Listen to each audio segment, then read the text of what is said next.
Empires that once shook the earth now lie in ruins, their glory buried beneath dust and forgotten stones.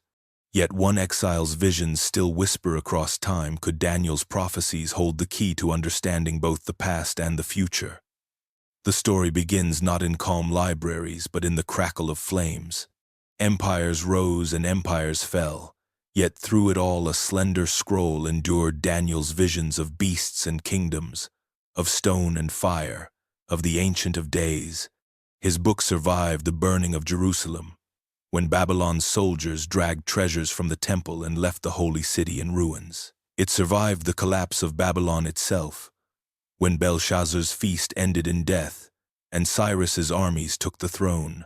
It survived the long exile, carried in the hearts of a people who had lost their land but not their hope. And it survived later centuries when rulers, priests, and scholars argued over which writings should be preserved and which consigned to oblivion.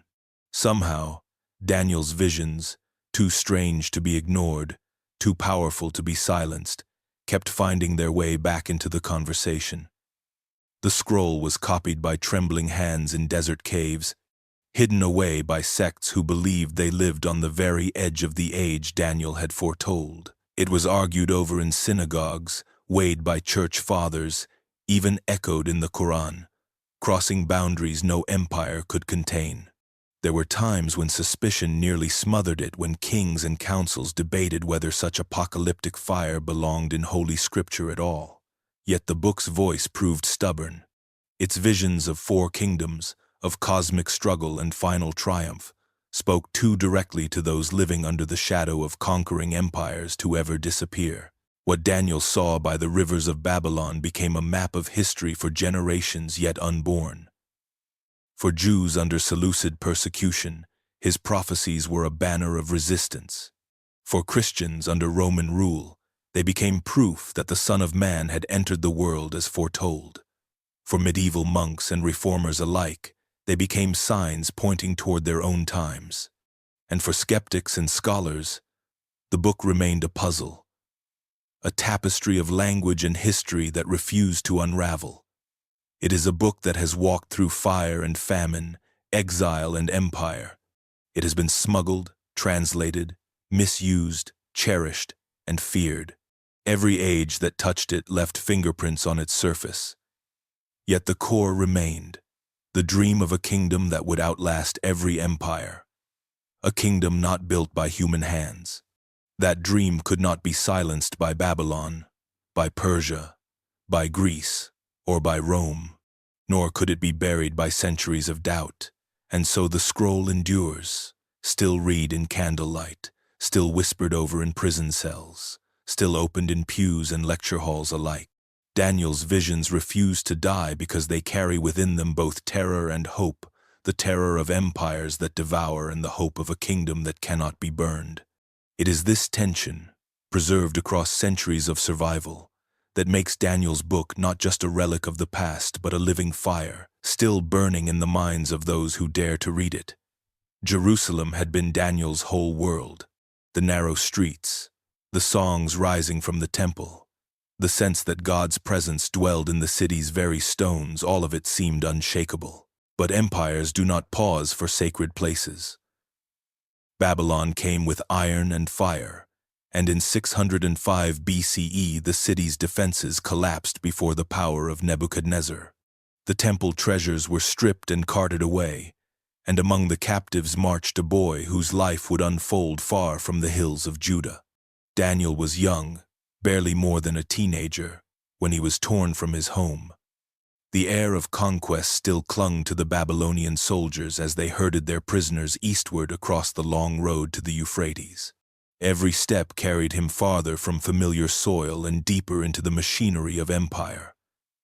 Babylon dazzled the senses and crushed the spirit in equal measure.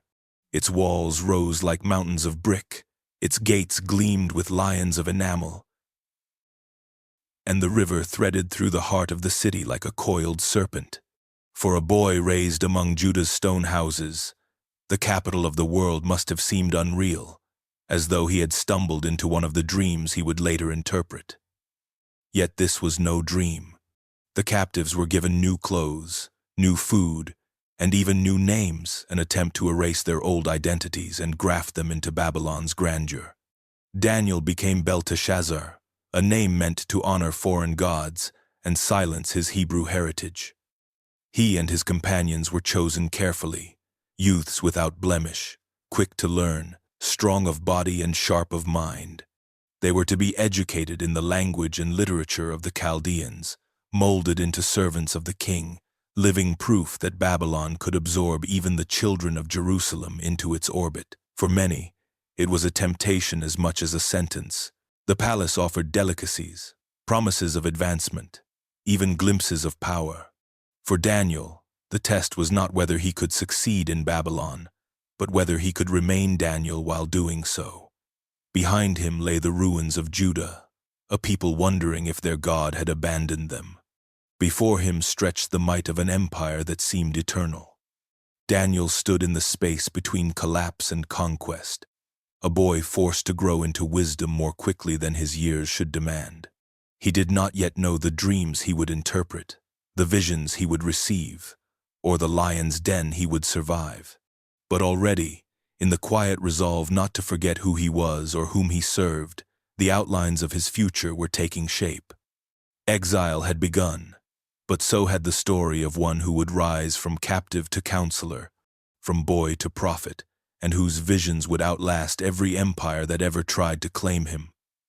The palace school of Babylon was no ordinary academy. It was a forge where boys from conquered nations were melted down and reshaped into servants of empire. Daniel and his companions, Hananiah, Mishael, and Azariah, were placed among its pupils. Surrounded by the splendor of Nebuchadnezzar's court, they were given new names to honor Babylon's gods, Shadrach, Meshach, and Abednego, while Daniel himself was renamed Belteshazzar. With a stroke of a scribe's pen, the attempt was made to strip away their old selves and write them into Babylon's story. Yet beneath the polished stone halls, beneath the flowing robes and the rhetoric of tutors, there stirred a quiet resistance. The program was rigorous. The young captives were taught the cuneiform script, the calculations of Chaldean astronomy, the chants of Babylon's myths, and the rules of imperial administration. They were trained to think like Babylonians, to speak like Babylonians, to eat and drink from the king's table as if they were born into its luxury. Many would have seen such treatment as a gift, a path to power and survival under the shadow of empire. But Daniel and his friends recognized the danger. To accept Babylon's food and wine was not merely to fill their stomachs, it was to accept fellowship with its gods, to blur the line between covenant and compromise. So they drew a line in silence. They requested only vegetables and water, a diet humble enough to pass unnoticed, yet bold enough to mark their refusal. It was a dangerous act. To reject the king's provisions was to risk being seen as ungrateful or even rebellious. But Providence worked through small mercies. The official overseeing them, uneasy but curious, agreed to a test. 10 days passed, and when the youths were examined, their faces shone healthier and stronger than those who had eaten the royal fare. The court had tried to erase them, but instead their refusal only distinguished them further. As years passed, their learning outshone that of their peers. Daniel grasped mysteries others could not. His insight sharpened not by Babylon's gods, but by the God of his fathers. The four friends rose in favor, their loyalty proven not to Nebuchadnezzar's idols, but to a deeper truth that empire could not understand. In a palace where identity was supposed to dissolve, theirs only grew stronger. The academy's goal had been assimilation. What emerged instead were young men prepared to serve without surrender, to walk in corridors of power without bowing to its false gods. Babylon gave them names, but it could not claim their souls. And so, within Nebuchadnezzar's glittering halls, seeds of resistance and revelation began to grow, unseen yet destined to shake the very empire that had carried them away in chains. Nebuchadnezzar's reign was secure, his armies unbeaten, his city a marvel of walls and gardens, yet sleep betrayed him. Night after night, a dream shattered his rest, leaving the king of the world shaken like a common man. He summoned his magicians, astrologers, and diviners, demanding not only interpretation but the dream itself. "Tell me what I saw," he thundered, "or be torn limb from limb." Fear spread through the court. No sage could conjure such knowledge, and the decree for execution was already written. Into this storm stepped Daniel, the boy from Judah turned counselor, requesting time. He returned to his companions, and together they prayed through the night. At dawn, the mystery unfolded in Daniel's mind like a scroll unsealed. He was brought before Nebuchadnezzar, a prisoner standing before the master of nations. The king's eyes burned with suspicion, yet Daniel's voice was calm. "No wise man can reveal your secret, O king," he began. "But there is a God in heaven who makes mysteries known." Then he spoke the dream. A colossal statue stood gleaming, terrible in splendor. Its head shone with gold, its chest and arms with silver, its belly and thighs with bronze, its legs with iron, and its feet mixed of iron and clay. As the king gazed in fear, a stone not cut by human hands struck the statue's feet. The whole image shattered, scattering like chaff on the wind, while the stone grew into a mountain filling the earth. Nebuchadnezzar's face betrayed astonishment. This was indeed the dream that haunted him. Daniel continued with the interpretation. The golden head was Babylon, resplendent in wealth and power. After it would rise an inferior kingdom, then another, and then a fourth strong as iron, crushing and breaking all in its path. But even this final empire, divided and brittle, would not endure. In the days of those kings, the God of heaven would set up a kingdom never destroyed, one that would not pass to another people. The statue of metals would fall, the stone would remain forever. Silence filled the court. The greatest king of earth had just been told his glory was temporary, his empire destined to pass like sand through fingers. Nebuchadnezzar, trembling, fell prostrate before a captive exile, declaring Daniel's God the revealer of secrets. Honors and gifts followed, titles bestowed. Yet the true victory was not Daniel's rise, but the message itself, that no empire, however dazzling, endures. Gold dulls, silver tarnishes, bronze corrodes, iron breaks, and clay crumbles. Only the kingdom not cut by human hands survives the winds of time. The dream of the statue became more than the terror of a sleepless king. It became the pattern by which generations would read history itself. A vision of empires rising and falling until the stone strikes and the mountain of God fills the earth. The plain of Dura shimmered with heat as Babylon's multitude gathered. At its center towered a statue, not of gold's head alone, but of gold entire, gleaming beneath the sun, a monument to Nebuchadnezzar's pride. The herald's voice carried over the crowd, demanding that all bow when the music played, that every knee touch the dust before the king's image. To resist was to embrace death in a furnace built for terror. When the instruments sounded, the sea of bodies bent low, yet three figures remained upright. Shadrach, Meshach, and Abednego stood unyielding, their refusal visible from every corner of the plain. Whispers raced through the crowd until they reached the king's ears. Nebuchadnezzar's fury blazed hotter than the fire he threatened, and he summoned the rebels. Before him, the three young men did not tremble. "Is it true you will not serve my gods nor worship my image?" he demanded, offering one final chance. "Who is the God who can deliver you out of my hands?" Their answer was steady, spoken without calculation or fear. "O king, our God is able to deliver us from the burning fiery furnace, and he will deliver us out of your hand.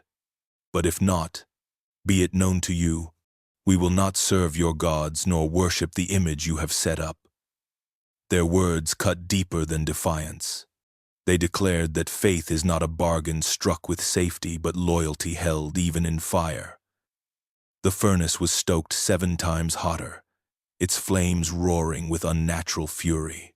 The strongest soldiers bound the three men and cast them into the blaze, but the heat devoured the executioners themselves. Inside the flames, the expected cries of agony never came.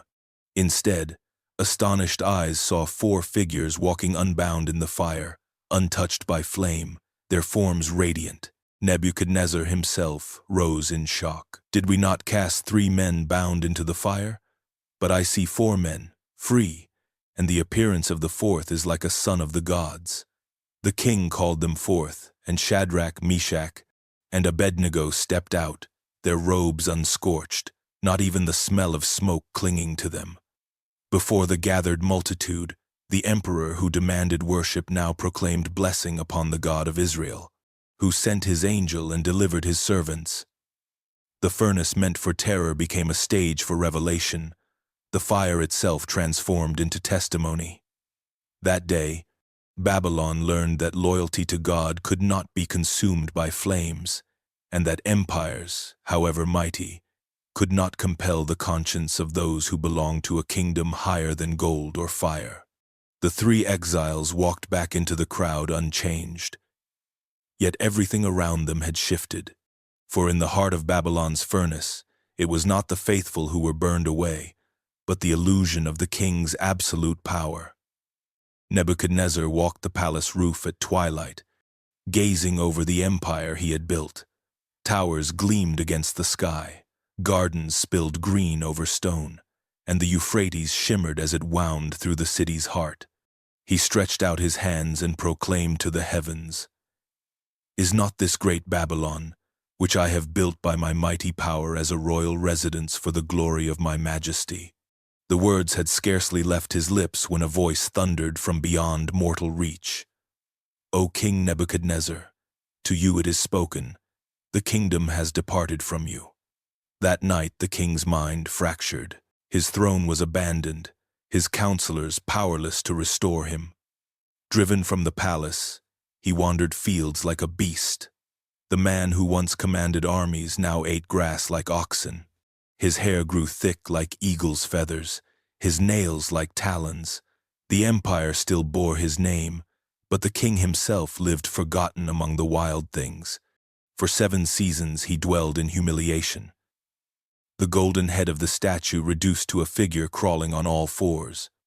The chronicles of Babylon remain silent about these years, yet the memory was preserved in Daniel's account. What the court could not record, the heavens required to be remembered. That pride is more dangerous than any enemy army, and that the Most High rules over kingdoms, giving them to whom he will. Nebuchadnezzar, whose conquests stretched from the Persian Gulf to the borders of Egypt, learned in the dust what no victory could teach him. At last, when his hair hung ragged and his body trembled with weakness, he lifted his eyes toward heaven. The madness lifted like a fog, and understanding returned. The king who once boasted of his own glory now spoke differently. "I blessed the Most High, and praised and honored him who lives forever, for his dominion is an everlasting dominion, and his kingdom endures from generation to generation." Restored to his throne, Nebuchadnezzar did not speak of conquest or palaces or gardens. He spoke of the God who humbles the proud and lifts the broken. His officials marveled at the return of their king. But Daniel alone understood the meaning. Babylon's glory was real yet fleeting, its king powerful yet fragile, and above all earthly thrones stood a kingdom not shaken by pride. In the end, Nebuchadnezzar's story was not about madness but about mercy. He was broken to learn what he could not learn in triumph, that every empire, however golden, stands only by the will of heaven. And when he finally confessed this truth, the king who once called himself great became the mouthpiece for a greater majesty, leaving behind a testimony as enduring as the stones of Babylon itself. Those who walk in pride he is able to humble. The night was thick with wine and laughter as Belshazzar, heir of Babylon, presided over a feast that mocked both history and heaven. Golden vessels once consecrated in Jerusalem's temple now passed from hand to hand, filled to their brim with drink, as courtiers toasted gods of gold and silver, of bronze, iron, wood, and stone. Music swelled, the torches flared, and the king, drunk with arrogance, felt untouchable behind Babylon's towering walls. Outside, the armies of Persia lay encamped, but within the banquet hall, the revelers carried on as if no enemy existed. Then the laughter stopped. A hand appeared, disembodied, its fingers glowing with unearthly fire. Before the eyes of nobles and concubines alike, it traced words upon the plaster of the palace wall. The music died mid-note. Goblets clattered from trembling hands. Belshazzar's color drained, and his knees knocked together like a man already in chains. The writing remained, cold and clear, though no one could read it. The king summoned his astrologers, magicians, and wise men, promising purple robes and golden chains, even authority as third ruler in the kingdom, to whoever could interpret the words. Yet they stared helplessly at the inscription, unable to grasp its meaning. Fear grew heavy in the hall, until the Queen Mother entered, her voice calm amid the panic. "There is a man in your kingdom," she said, "in whom is the spirit of the holy gods. In the days of your father, light and understanding were found in him. Call Daniel, and he will tell you." So Daniel was brought before the king, the same exile who had once stood before Nebuchadnezzar. Belshazzar, still shaking, offered him wealth and honor. But Daniel's eyes held no interest in Babylon's rewards. He reminded the king of his predecessor's pride and downfall, of how Nebuchadnezzar had been humbled until he acknowledged the God who rules over kingdoms. "But you, Belshazzar, have not humbled your heart, though you knew all this. Instead, you have lifted yourself against the Lord of heaven." Then Daniel turned to the inscription. "Mene, Mene, Tekel, Parsin. This is the interpretation. Mene, God has numbered the days of your kingdom and brought it to an end. Tekel, you have been weighed in the balances and found wanting. Peres, your kingdom is divided and given to the Medes and Persians." The words struck like hammer blows. Belshazzar ordered Daniel clothed in scarlet and honored, yet even as he spoke, the prophecy was being fulfilled. That very night the Persian armies entered Babylon, diverting the Euphrates and slipping through the gates unguarded in drunken carelessness. The city thought invincible collapsed without battle. Belshazzar fell, and with him the empire of gold that Daniel had once seen in vision. The writing on the wall was not only the judgment of a man but the obituary of Babylon itself, carved in fire for all generations to read. The empire had changed hands, but Daniel remained. Babylon's banners had fallen to the Persians, and Darius the Mede now ruled from the conquered throne. Amid shifting powers, the old exile still carried a reputation for wisdom and integrity, his counsel trusted even by new kings. Yet favor breeds envy, and Daniel's rivals searched for a snare. They found no fault in his service, no corruption to exploit, only his unwavering devotion to the God of Israel. So they crafted a trap with flattery and law. They approached Darius with honeyed words, urging him to establish a decree that for 30 days none should petition any god or man but the king himself. To disobey would mean the lion's den.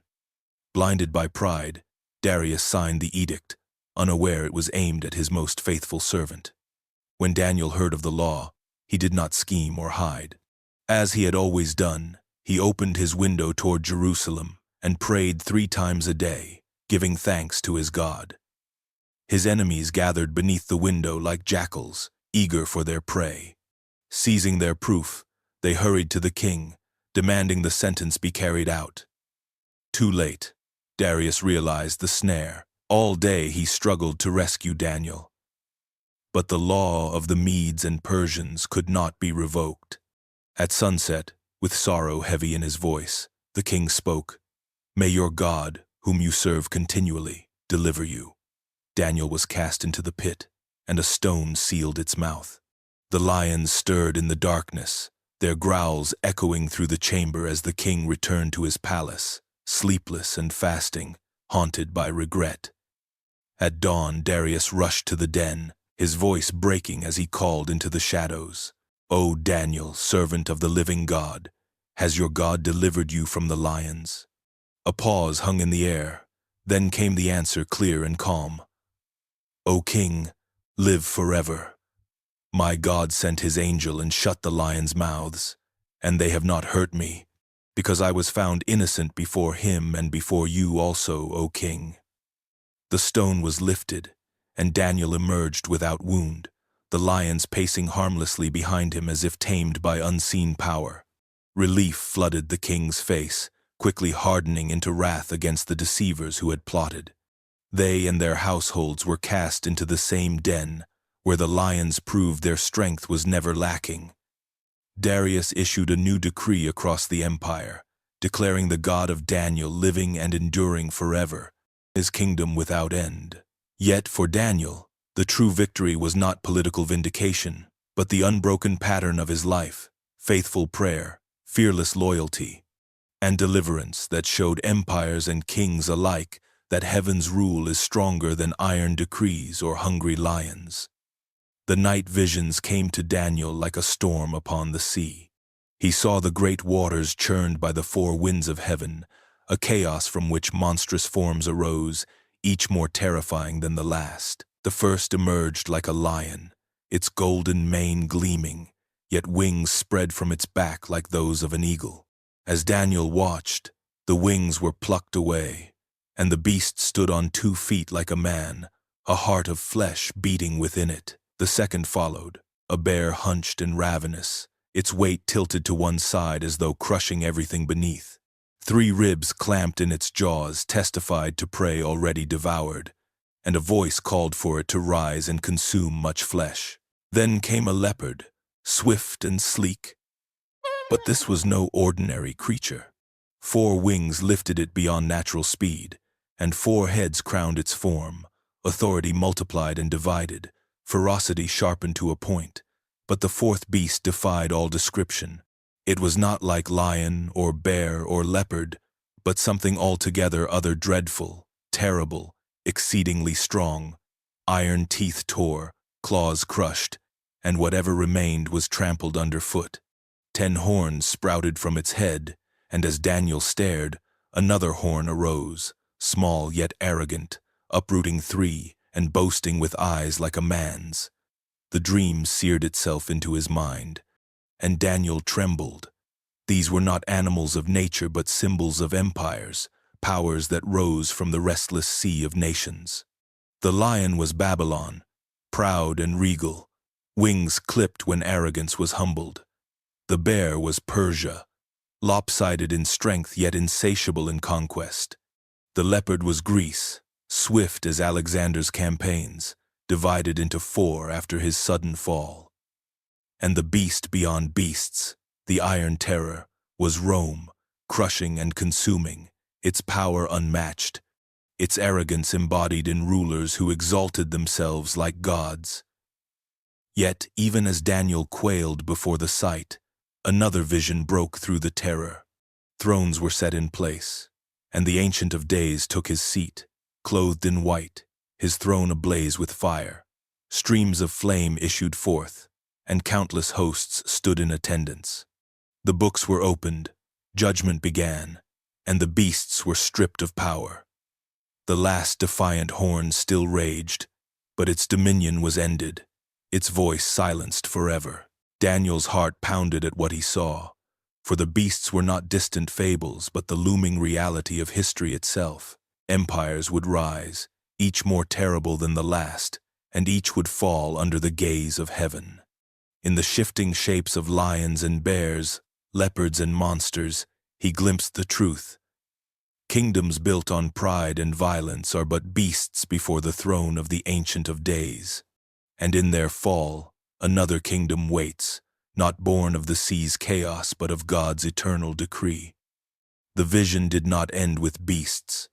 Out of the chaos of the sea, Daniel was carried into the stillness of heaven, where a throne room opened before his eyes.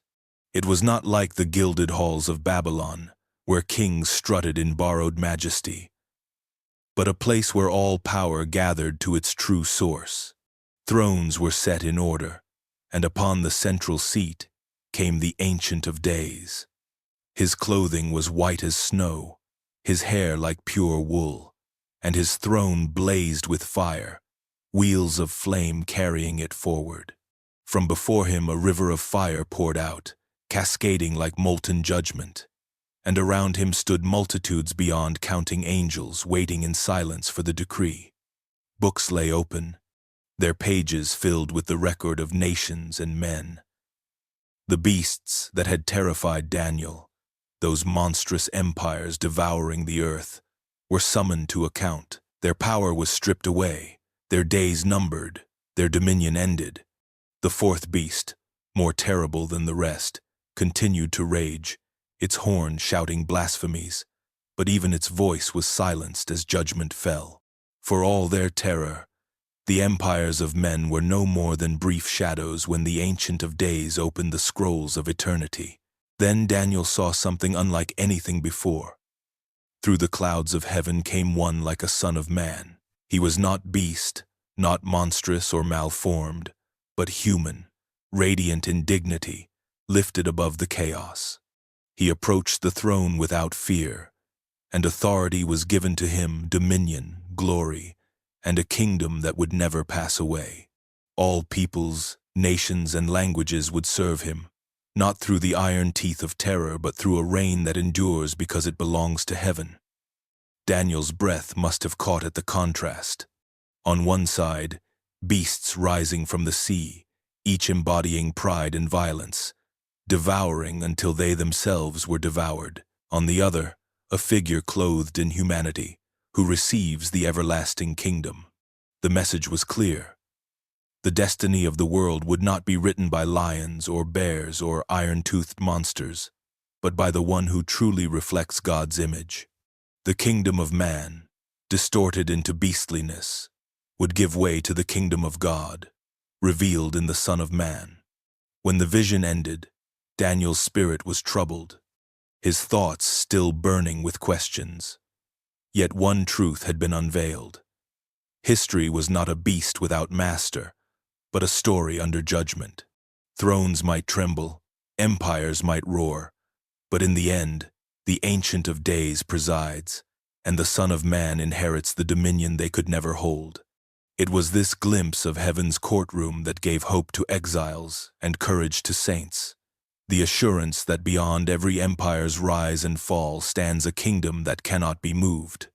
In the 3rd year of Belshazzar's reign, Daniel was carried in vision to the citadel of Susa by the river Ulai, where history itself seemed to unravel before his eyes. From the waters emerged a ram with 2 horns, one higher than the other, though it rose later. With fierce strength it charged westward, northward, and southward, and no beast could stand before it. Wherever it went, it trampled, and none could deliver from its power. Daniel's heart recognized the symbol even before the angel would confirm it. The ram was the Medo-Persian Empire, the twin horns of a single beast, rising unevenly but unstoppable in its conquest. But as he watched, a new terror raced across the earth. From the west came a goat, swift as the wind, its hooves not even touching the ground. Between its eyes was a single great horn, and with fury it charged the ram, striking with such force that the horns shattered. The ram fell, powerless beneath the assault, and the goat magnified itself exceedingly. This was Greece, the new power, and the great horn, its first mighty king Alexander, who would sweep through the Persian Empire like fire through dry grass, conquering lands with a speed that defied belief. Yet, even at the height of its glory, the vision shifted. The great horn was broken, and in its place 4 smaller horns rose to the 4 winds of heaven. Daniel saw the empire splintered after its leader's sudden death, the unity of conquest dissolving into division. From one of these horns emerged a little horn, cunning and bold, which grew exceedingly great, casting down some of the stars, trampling truth, and even exalting itself against the prince of the host. It desecrated the sanctuary, cutting off the daily sacrifices, and prospered for a time in its arrogance. Daniel, overwhelmed, fell into grief at the sight. Empires rose in splendor only to collapse into corruption, and the holy was trampled beneath their ambition. But even this vision did not end with despair. A voice declared that the desecration would last only for a set number of evenings and mornings, and then the sanctuary would be restored. Dominion that exalted itself above heaven's rule would not endure beyond its appointed time. When the vision faded, Daniel lay sick for days, the weight of history pressing on him like stone. What he had seen was no allegory for another age, but the map of centuries to come. Persia triumphant, Greece ascendant, kingdoms divided, arrogance rising, and holiness profaned. Yet hidden within the pattern was assurance. No horn, however exalted, could last forever. The ram and the goat, the conqueror and the desecrator, were still bound by the decree of the Ancient of Days. Empires might run like fire through the world, but their time was measured, and their end already written. Daniel lay weak upon his bed, the vision still burning in his mind like a fever he could not shake. The ram and the goat, the shattered horn, the little horn rising with arrogance, all swirled within him without meaning, only dread. As he struggled to grasp what he had seen, a voice called across the river Ulai, clear as thunder yet tender as song. Gabriel, make this man understand. The name itself carried weight. Until then, Daniel had dreamed, interpreted, and prayed, but now a heavenly messenger stood before him. Gabriel appeared not as a shadow or symbol, but as one clothed in glory, a figure both fearsome and kind. Daniel collapsed to the ground, his face to the earth, trembling at the nearness of something not mortal. A hand touched him, steadying him, and the voice spoke again. Understand, Son of Man, that the vision is for the time of the end. Gabriel's words unraveled the mystery. The ram was Media and Persia, the goat was Greece, the great horn its first king, and the four that followed his sudden fall, the divided realms that would splinter his empire. From them would arise a king of bold face, skilled in intrigue, fierce in power, who would exalt himself against the Prince of Princes and desecrate the sanctuary. Yet his end, Gabriel promised, would not come by human hands. Dominion that raised itself above heaven would fall beneath heaven's decree. As Daniel listened, awe gave way to terror, and terror to awe again. For the angel was not simply explaining symbols, but drawing back the veil between earth and heaven, showing that history's empires were not accidents of conquest, but stages in a greater drama. Kings and armies believed themselves masters of fate, but their rise and fall had already been written, measured in God's scales. Gabriel's presence was proof that the visions were not Daniel's imagination, nor the whispers of sleepless nights, but messages carried from the throne of the Ancient of Days. This moment changed everything. For the first time, a named messenger of heaven spoke directly into the flow of history. Gabriel was not just interpreter but herald, a bridge between divine secrets and human understanding. His words established a pattern that would echo through ages. Gabriel would appear again to announce the birth of John, to explain the coming of Christ, always the voice preparing mortals to receive what heaven was about to do. When the vision ended, Daniel was left pale and faint, so shaken that he could not rise for days. The hand of heaven had brushed against his frail humanity, and he could not forget it. He did not understand everything Gabriel revealed, but he knew this. The God who commands angels also commands history, and even the mightiest horns and beasts remain bound by his word. The years of exile stretched long, and Daniel, now an old man, carried in his heart the weight of Jerusalem's ruins. Scrolls had reached him, among them the words of Jeremiah, who had foretold that the desolation would last 70 years. As Daniel counted the passing seasons, he realized the appointed time drew near. Yet the promise did not stir him to complacency. It drove him to his knees. In sackcloth and ashes, he turned his face toward the God of his fathers. His prayer was not defiant but broken, not bargaining but confessing. We have sinned. he whispered into the silence of his chamber. "We have rebelled. We have turned aside from your commandments." He did not separate himself from the guilt of his people, but spoke as one voice with them, carrying their failures as if they were his own.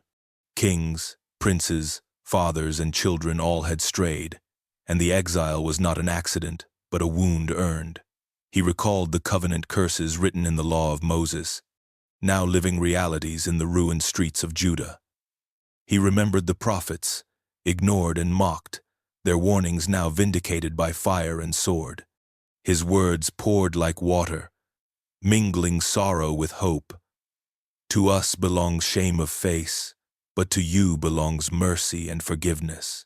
Daniel did not appeal to his righteousness, he had none to offer, but to God's great name, which even in exile still shone above the nations. As the prayer rose, it was not only for forgiveness but for restoration. "Turn away your anger from Jerusalem, your holy mountain," he pleaded, "cause your face to shine upon your sanctuary, which is desolate." It was a cry born not of nostalgia but of covenant hope, that God's dwelling would once more stand among his people, that scattered tribes would return, that the city of David would lift its head from the dust. The power of the moment lay not in eloquence but in sincerity. Here was a man who had stood before kings and beasts, who had read dreams and seen visions of empires, yet he humbled himself as a servant, confessing sin, begging mercy, and seeking nothing for himself but everything for the people who had once mocked his faith and forgotten their God. As Daniel prayed, the answer was already on its way. For heaven bends close to such prayers, where confession meets covenant and human frailty clings to divine mercy. The exile was not the end. The 70 years spoken by Jeremiah were a measure not only of judgment but of hope. Daniel's prayer joined his people's cries into one voice rising from Babylon's heart, a reminder that promises do not fulfill themselves, they are sought, believed, and embraced by those who refuse to forget the God who made them. As Daniel poured out his confession, pleading for mercy on the desolate city, the answer came swifter than thought. While his prayer was still rising like incense, Gabriel, the messenger he had once seen in vision, appeared again, touching him with a presence that steadied his trembling frame. "You are greatly loved," the angel said, and with those words began one of the most mysterious revelations ever entrusted to mortal ears. Gabriel spoke of a measured span, not of 70 years, but of 70 weeks, weeks of years, unfolding across history like a tapestry stretched on divine looms. 77s were decreed, he said, for Daniel's people and holy city, to finish transgression, to put an end to sin, to atone for iniquity, to bring everlasting righteousness, to seal vision and prophecy, and to anoint the most holy. It was not merely a timetable for rebuilding stones, but a calendar for redemption itself. The angel laid out the sequence with precision, from the issuing of a decree to restore Jerusalem until the coming of an anointed one. A prince would be 7 weeks and 62 weeks. The city would be rebuilt, but in troubled times its walls raised amid opposition. Then, after the appointed span, the anointed one would be cut off, and seemingly have nothing. A ruler would come with destruction, overwhelming like floodwaters, and war would not cease until the end. A final week would unfold in covenant and betrayal. Sacrifice ended, abomination set where it did not belong, until desolation itself was decreed and judgment completed. Daniel heard the words, but their meaning stretched beyond him. He sought deliverance from Babylon. Yet Gabriel spoke of ages, of a Redeemer whose death would mark a turning point, of desecration yet to come, of ultimate restoration beyond the reach of empires. History was being mapped before him, not in metals or beasts, but in days and years, in a countdown that pointed toward something greater than return from exile, a Messiah, a kingdom, a righteousness that would not be undone. The 70 years of Jeremiah had comforted Daniel with hope for his generation. The 70 weeks of Gabriel lifted his eyes to a horizon far greater than his lifetime. Here the story of his people merged with the story of the world. Jerusalem's ruins with humanity's redemption, the temple with a promise of final cleansing. When the vision ended, Daniel was left with more questions than answers. Yet the words clung to him. 70 weeks, anointed one, covenant confirmed, desolation decreed. The numbers became a mystery that generations would wrestle with, a prophecy that reached beyond stone and empire to the very heart of salvation. For the first time, the hope of exile bent toward a figure who would come not merely to restore a city but to redeem creation itself. The river Tigris shimmered under spring sunlight, yet Daniel felt no warmth. For 3 weeks he had eaten no choice food, tasted no wine, anointed himself with no oil. His body grew thin, his face hollow, but his spirit pressed on, fasting and mourning for his people. Jerusalem lay in ruins still, its walls barely rising, its people fragile beneath foreign rule. He had prayed for 70 years, seen visions of empires, but now he sought clarity in silence, willing his body into weakness so heaven's strength might be revealed. On the 24th day, as he stood on the riverbank, his eyes lifted and froze. Before him stood a man clothed in linen, a belt of gold around his waist. His body blazed like beryl, his face like lightning, his eyes burning like torches, his arms and legs gleaming like polished bronze, and his voice thundered like a multitude. Daniel's companions fled, though they had seen nothing, terror driving them to the ground. Daniel alone remained, trembling, his strength draining until he collapsed. The radiant figure touched him and spoke. "Fear not, Daniel, for from the first day you set your heart to understand and humbled yourself before God, your words were heard. I have come because of them." Yet what followed pulled back the veil in ways Daniel had never imagined. The messenger spoke of resistance, of how the prince of Persia had opposed him for 21 days until Michael, one of the chief princes, came to help. Behind the movements of kings and armies, unseen forces clashed, angelic and demonic, shaping the tides of history. Daniel's fasting had not been in vain. It had been part of the battle. His prayers had joined the struggle, unseen but essential. Empires rose and fell not by strength of sword alone but by contests in heavenly places, where princes warred over nations and purposes collided beyond mortal sight. The messenger promised further revelation but warned of continued conflict, for after Persia, Greece would rise, and with it more turmoil. Overwhelmed, Daniel could not breathe. His lips moved, but no words came. Again the messenger touched him, and strength returned, fragile yet enough. "O man greatly loved," the voice said, "be strong and of good courage." The words lifted him, though the weight of vision still pressed heavy. He understood now that history was never silent, even when the world seemed still. Battles raged where eyes could not see, and his fasting by the river was not weakness but participation in a war larger than empires. When the vision ended, Daniel remained by the Tigris, frail yet steadied.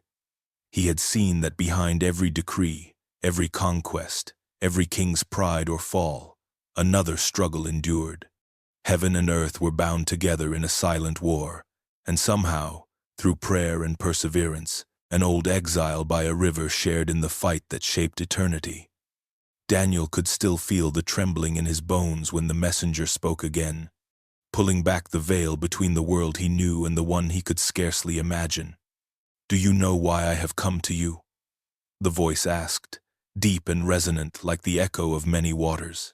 "From the first day you set your heart to seek understanding, your words were heard, but I was delayed. The prince of the kingdom of Persia withstood me 21 days, until Michael, one of the chief princes, came to help me." Daniel's mind reeled. He had known kings of flesh, Nebuchadnezzar with his fiery pride, Belshazzar with his drunken defiance, Darius with his troubled conscience, but here was something else. A prince unseen, not of blood and crown but of powers that moved behind them. Empires that boasted of armies and walls were themselves pawns in a greater contest. their kings stirred by spirits whose battles were fought in silence above the roar of nations. The messenger's eyes blazed as he spoke of what was yet to come. Persia would remain for a time, but soon the Prince of Greece would rise, fierce and swift, driving history toward new upheaval. Behind each throne stood a shadow. Behind each conquest, a contest in realms beyond sight.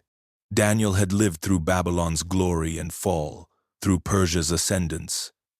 But now he understood that no empire was merely human. The rise and fall of kingdoms were shaped not only by soldiers and decrees, but by angelic guardians and hostile powers wrestling in the unseen. Michael's name brought Daniel a measure of hope.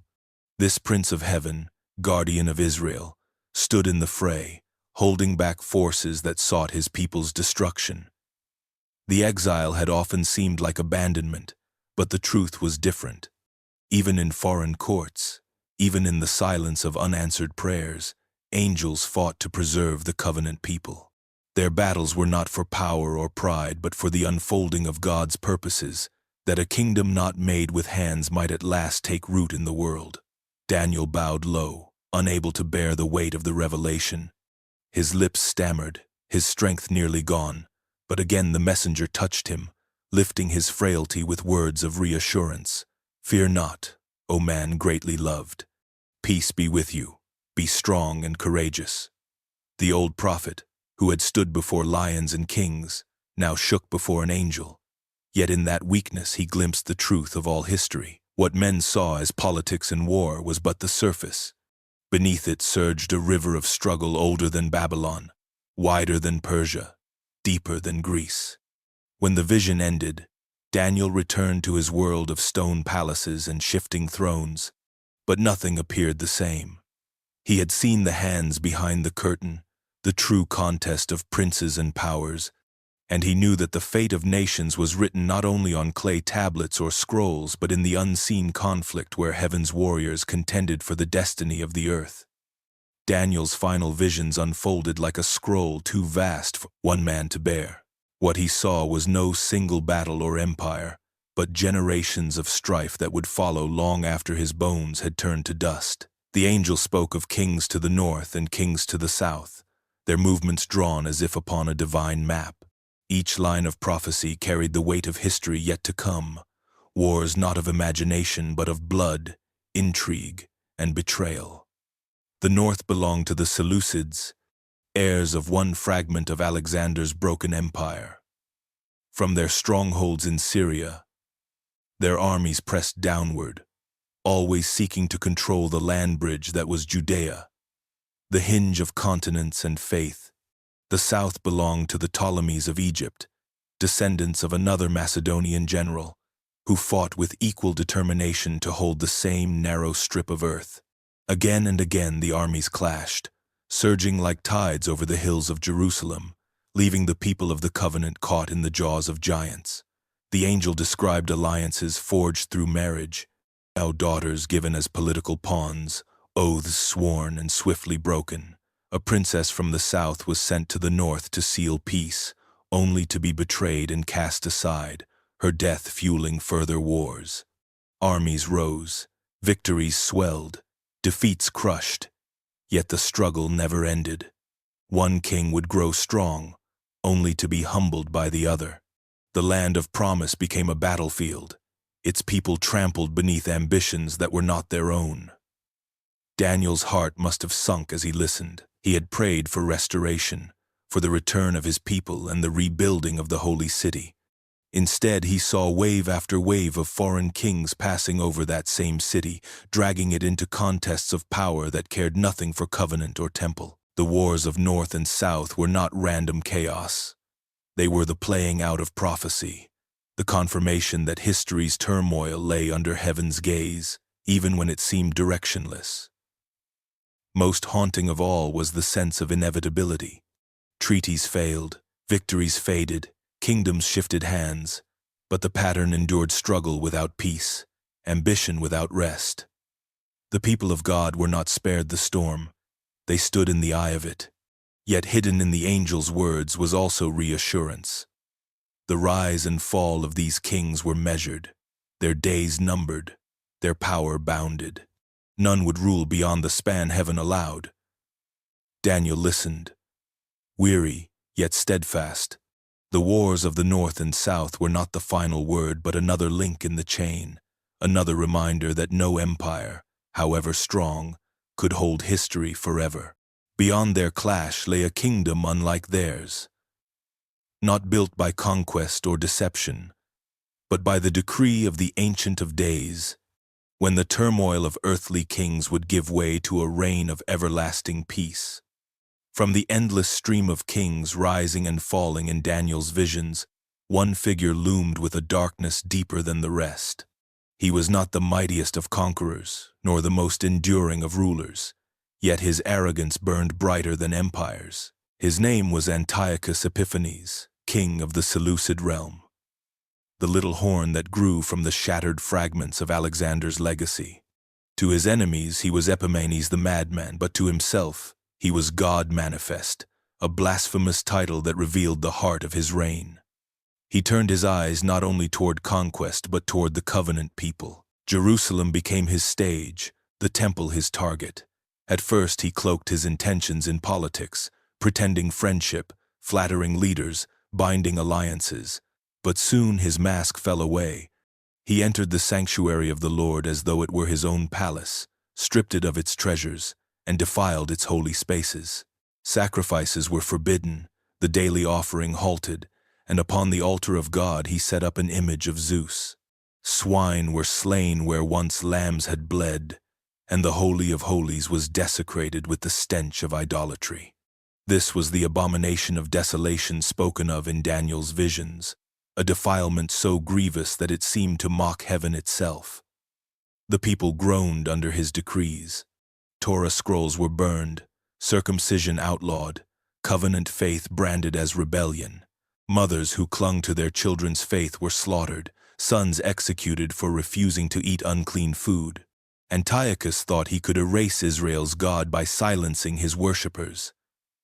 But the fury he provoked sparked resistance instead. From the hills of Judea rose men who would not bow to idols, who carried in their blood the faith of Abraham and the courage of David.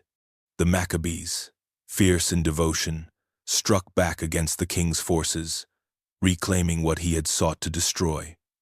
Daniel had seen it long before, a little horn that magnified itself, that cast truth to the ground, that trampled the holy and exalted its arrogance against the Prince of Princes. Yet he had also seen its end. Antiochus rose like a flame, but his fire consumed quickly. His reign of terror ended not by human hand but by the decree of the Ancient of Days. History remembers him as a tyrant, but prophecy marked him as a shadow, a foretaste of arrogance yet to come, a symbol of what happens when human pride dares to play at divinity. For the people of God, his cruelty became a furnace, burning away compromise and summoning faith refined in blood. The temple, once desecrated, was rededicated in defiance of his memory, its lamps rekindled in hope. Antiochus Epiphanes was a little horn indeed, small in years, small in scope, yet vast in blasphemy. His story became warning and prophecy alike, that the kingdoms of men, when they exalt themselves against heaven, cannot endure. The hills of Judea once echoed with shepherds' songs, but in the days of Antiochus they rang with cries of defiance. His decrees had struck at the heart of covenant life, outlawing circumcision, burning the Torah, forbidding Sabbath and sacrifice. Mothers wept over slain sons, elders bowed in forced idolatry, and the temple stood polluted under a foreign idol. For many, despair was the easier path: accept the yoke, preserve life, and wait in silence. But for others, the words of Daniel stirred like embers in dry wood, visions of beasts devouring and being devoured, of arrogant horns shattered by heavenly decree, of a kingdom not made with hands. All became fuel for rebellion. In the village of Modian, the spark was struck. A priest named Mattathias refused to sacrifice on a pagan altar. When a fellow Jew stepped forward to comply, Mattathias, burning with zeal, struck him down and destroyed the altar. His cry was like Gideon's call of old. "Whoever is zealous for the law and stands by the covenant, follow me." He and his sons fled to the wilderness, where others soon gathered, men weary of compromise and hungry for freedom. Thus began the Maccabean Revolt, a movement born of both anguish and hope. The struggle was uneven, farmers and herdsmen with crude weapons rising against seasoned soldiers of empire. Yet the mountains gave shelter, and the faith of the fighters lent them strength. Judas, son of Mattathias, soon called Maccabeus, the Hammer, became their leader, and his name struck terror into Seleucid hearts. By surprise raids and fierce courage, he won victories that seemed impossible, each triumph echoing the belief that heaven still fought for Israel.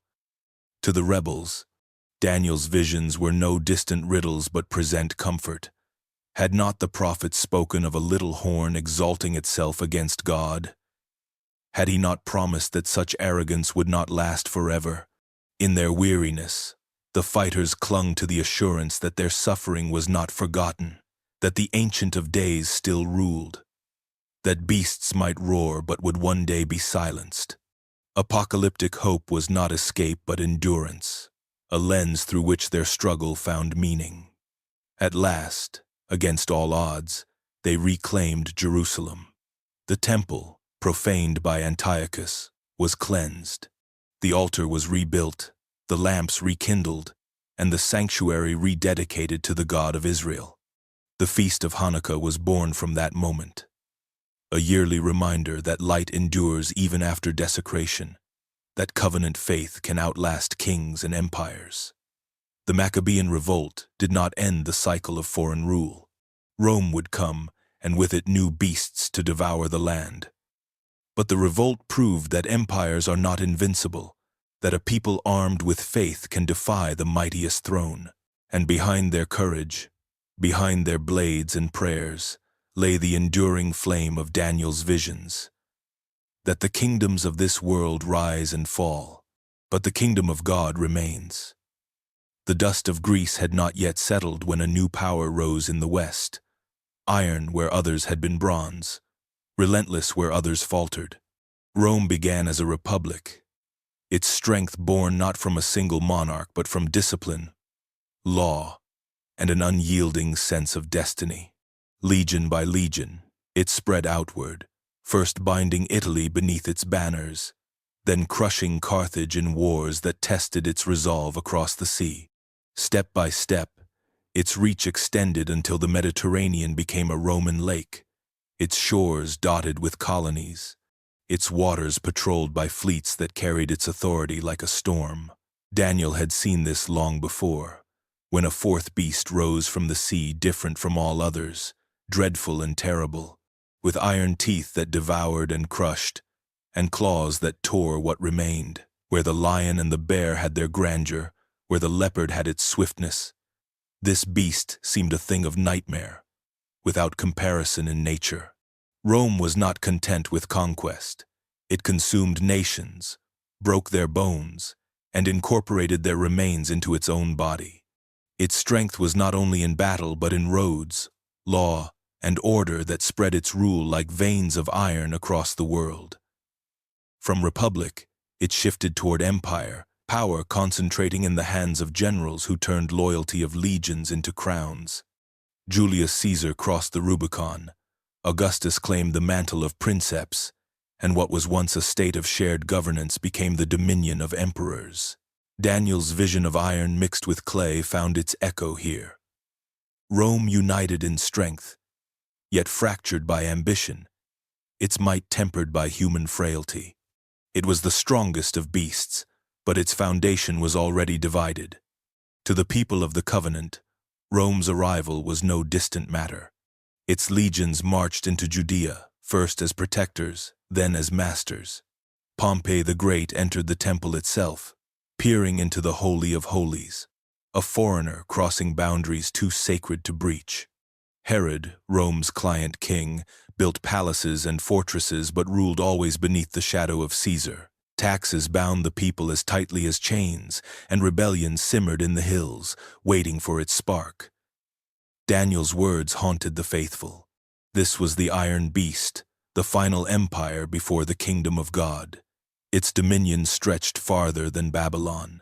Its strength surpassed Persia. Its organization outlasted Greece. Yet, like all before it too was under heaven's decree. Rome could crush nations, but it could not silence the Ancient of Days.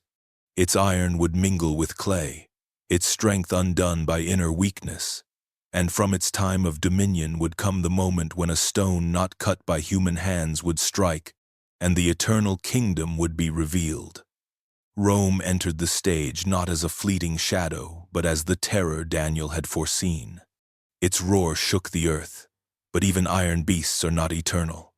The dream of Nebuchadnezzar lingered like a thread through the centuries, its statue of gold, silver, bronze, and iron standing as a riddle of history. Daniel had told the king that Rome was the iron, its legs strong enough to crush and trample, its dominion unlike any before it. Yet the vision did not end with iron alone. At the feet of the statue, Daniel saw a strange mixture iron mingled with clay, strength fused with weakness, a kingdom both powerful and fragile, destined to fracture from within. Rome fulfilled the image in its rise, but also in its divisions. The empire stretched across continents, uniting nations under its law, binding peoples who shared little but the roads that linked them. The legions held it together, iron discipline forged through conquest. Yet beneath the steel lay fault lines, cultures unwilling to blend, rulers vying for power, a society pulled between order and decay. Clay mixed with iron but never truly joined, and the fractures deepened even as the empire outwardly shone in marble and might. The division first appeared in the east and west. The empire split between Rome and Byzantium. What had once been one body became two, each leg of iron carrying its weight, each destined to walk its own path. In time, the Western Empire crumbled under barbarian invasions, its strength dissolved into feudal kingdoms. The Eastern Empire endured, but only as a brittle remnant, dazzling in ceremony yet fragile in substance. Iron teeth remained, but clay held sway. The image was not only about geography, but about human nature itself. Iron represented the strength of rule, the cold machinery of power, but clay was the fragile element of humanity, ambition, corruption, weakness, and pride. Rome's emperors, clothed in purple and worshipped as gods, fell victim to betrayal, assassination, and decadence. The iron of its laws could not harden the clay of human hearts. Even the mightiest fortresses crumbled when division took root within. For Daniel, the meaning was clear. The kingdoms of this world, however vast, would never achieve permanence. They rise like iron, boasting invincibility, but within them always lies clay, the weakness that ensures their fall. The mixture of iron and clay was more than political, it was prophetic. The empire of iron was destined to fragment into kingdoms, some strong, some weak, unable to hold together. They would attempt alliances through marriage and treaties, but the union would never last. The feet of the statue were unstable, and what stands on unstable feet cannot endure. Yet Daniel's vision was not of collapse alone, for into this divided world would fall a stone, cut without hands, striking the statue at its feet, shattering iron and clay alike, until the whole image dissolved into dust carried by the wind. The message was as much hope as warning. Human kingdoms would never be the final word. Their mixture of iron and clay would yield to a kingdom unshaken, one not of fragile clay or brutal iron, but of everlasting strength. Nebuchadnezzar's dream ended not with the gleam of metals, but with the strike of something wholly other. A stone, cut without human hands, hurtled toward the statue, striking its fragile feet of iron and clay. In an instant, the towering image, gold, silver, bronze, iron shattered, collapsing into fragments that the wind carried away like chaff on a summer threshing floor. Nothing remained of them, no trace of their former splendor. But the stone did not vanish. It grew, swelling until it became a mountain that filled the whole earth. Daniel's interpretation was plain. The kingdoms of this world rise and fall, their glory impressive but fleeting. Babylon's gold, Persia's silver, Greece's bronze, Rome's iron, all were dazzling, but all were temporary. The stone represented something greater, a kingdom not built by human strength, not carved by ambition or conquest, not rising on the backs of enslaved peoples or the arrogance of kings. It was the kingdom of God, eternal, unshakable, destined to outlast every empire that claimed permanence. The contrast could not be sharper. Human empires gleam with metals, strong in appearance yet brittle at their core.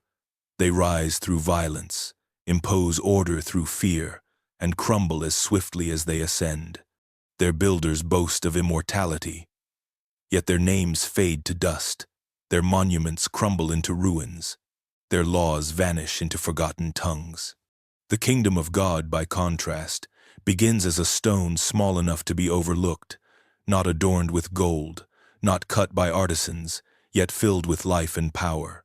What men dismiss as insignificant becomes the very mountain that fills the world. For exiles in Babylon, this promise was radical hope. They lived beneath the shadow of empire, powerless before kings who wielded life and death. Yet Daniel's vision told them history was not ultimately Babylon's story, nor Persia's, nor Rome's, nor any power to come. The true story belonged to the stone, to the mountain of God's reign, to a kingdom that would never be left to another people, never overthrown, never corrupted.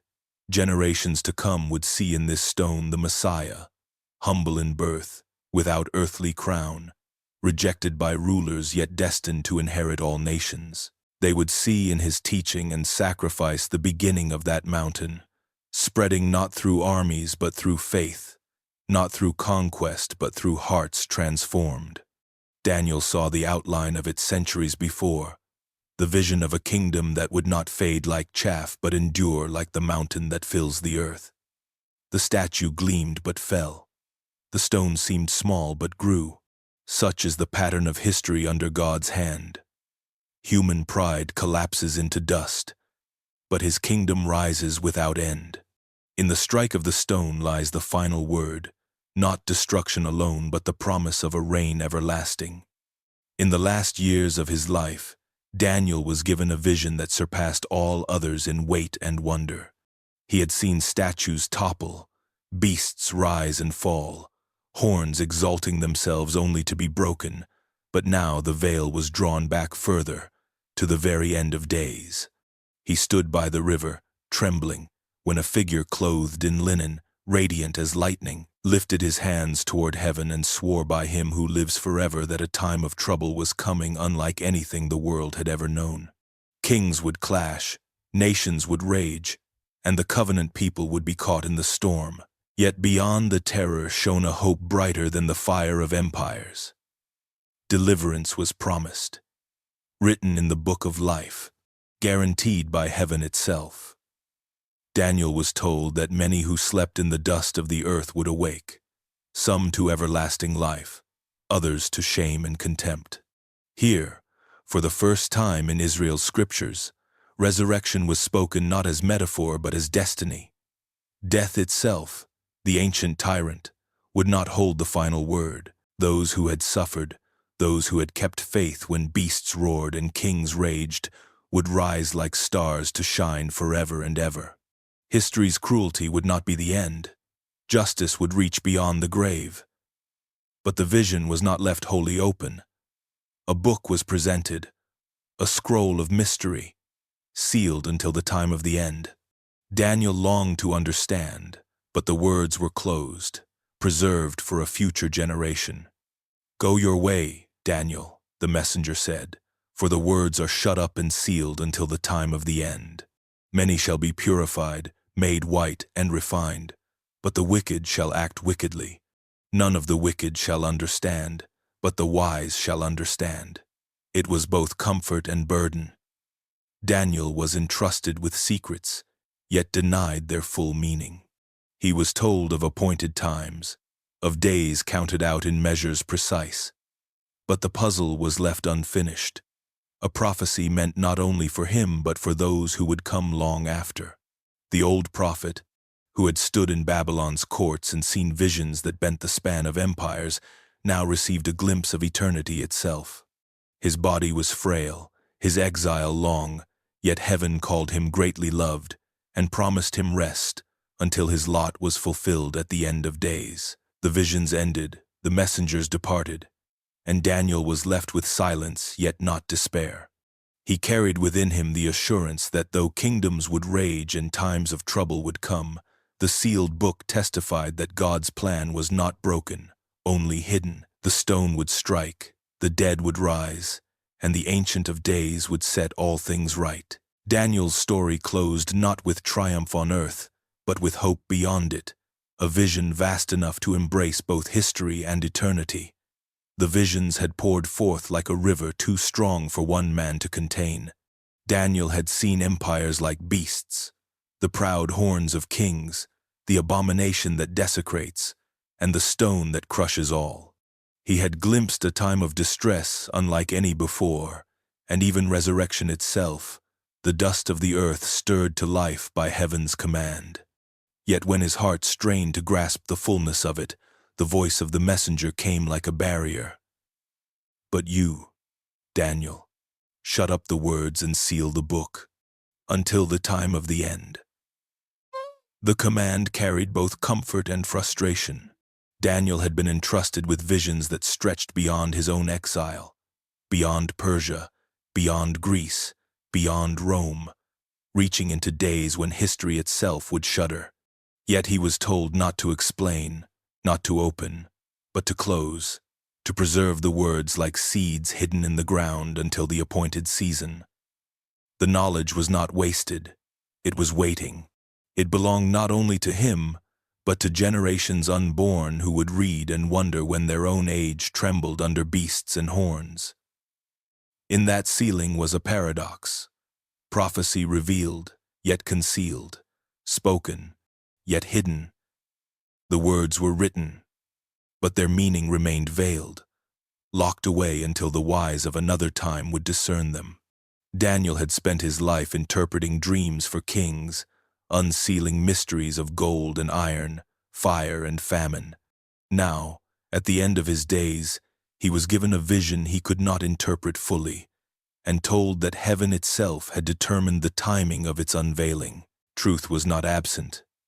It was guarded, as treasures are guarded until their rightful heir comes of age. The sealed book became a symbol through centuries, a mystery carried forward, a reminder that not all knowledge is given at once. Communities of faith would return to Daniel's visions in times of persecution, tracing the lines of beasts and kings upon their own oppressors, seeking in the closed scroll the hope of eventual deliverance. The very obscurity of the words kept them alive, fertile ground for interpretation, a lamp in the fog of history. For Daniel, the command was personal as well. He was told, "Go your way until the end. You shall rest, and shall stand in your allotted place at the end of the days." It was a benediction and a dismissal. His task was complete. He had spoken what was given, written what was entrusted, carried the burden of visions beyond human bearing. Now the words would outlive him, sealed but not silenced, awaiting the appointed time. So the old exile closed his scroll, sealing with ink and prayer what heaven had decreed. He did not know how many generations would pass before the wise would understand. He only knew that history itself was already written in God's book, and that one day, when the seal was broken, the meaning hidden in his visions would blaze like lightning across the world. Babylon gleamed like no city on earth, a jewel set upon the plains of Mesopotamia, where the Euphrates wound its slow course.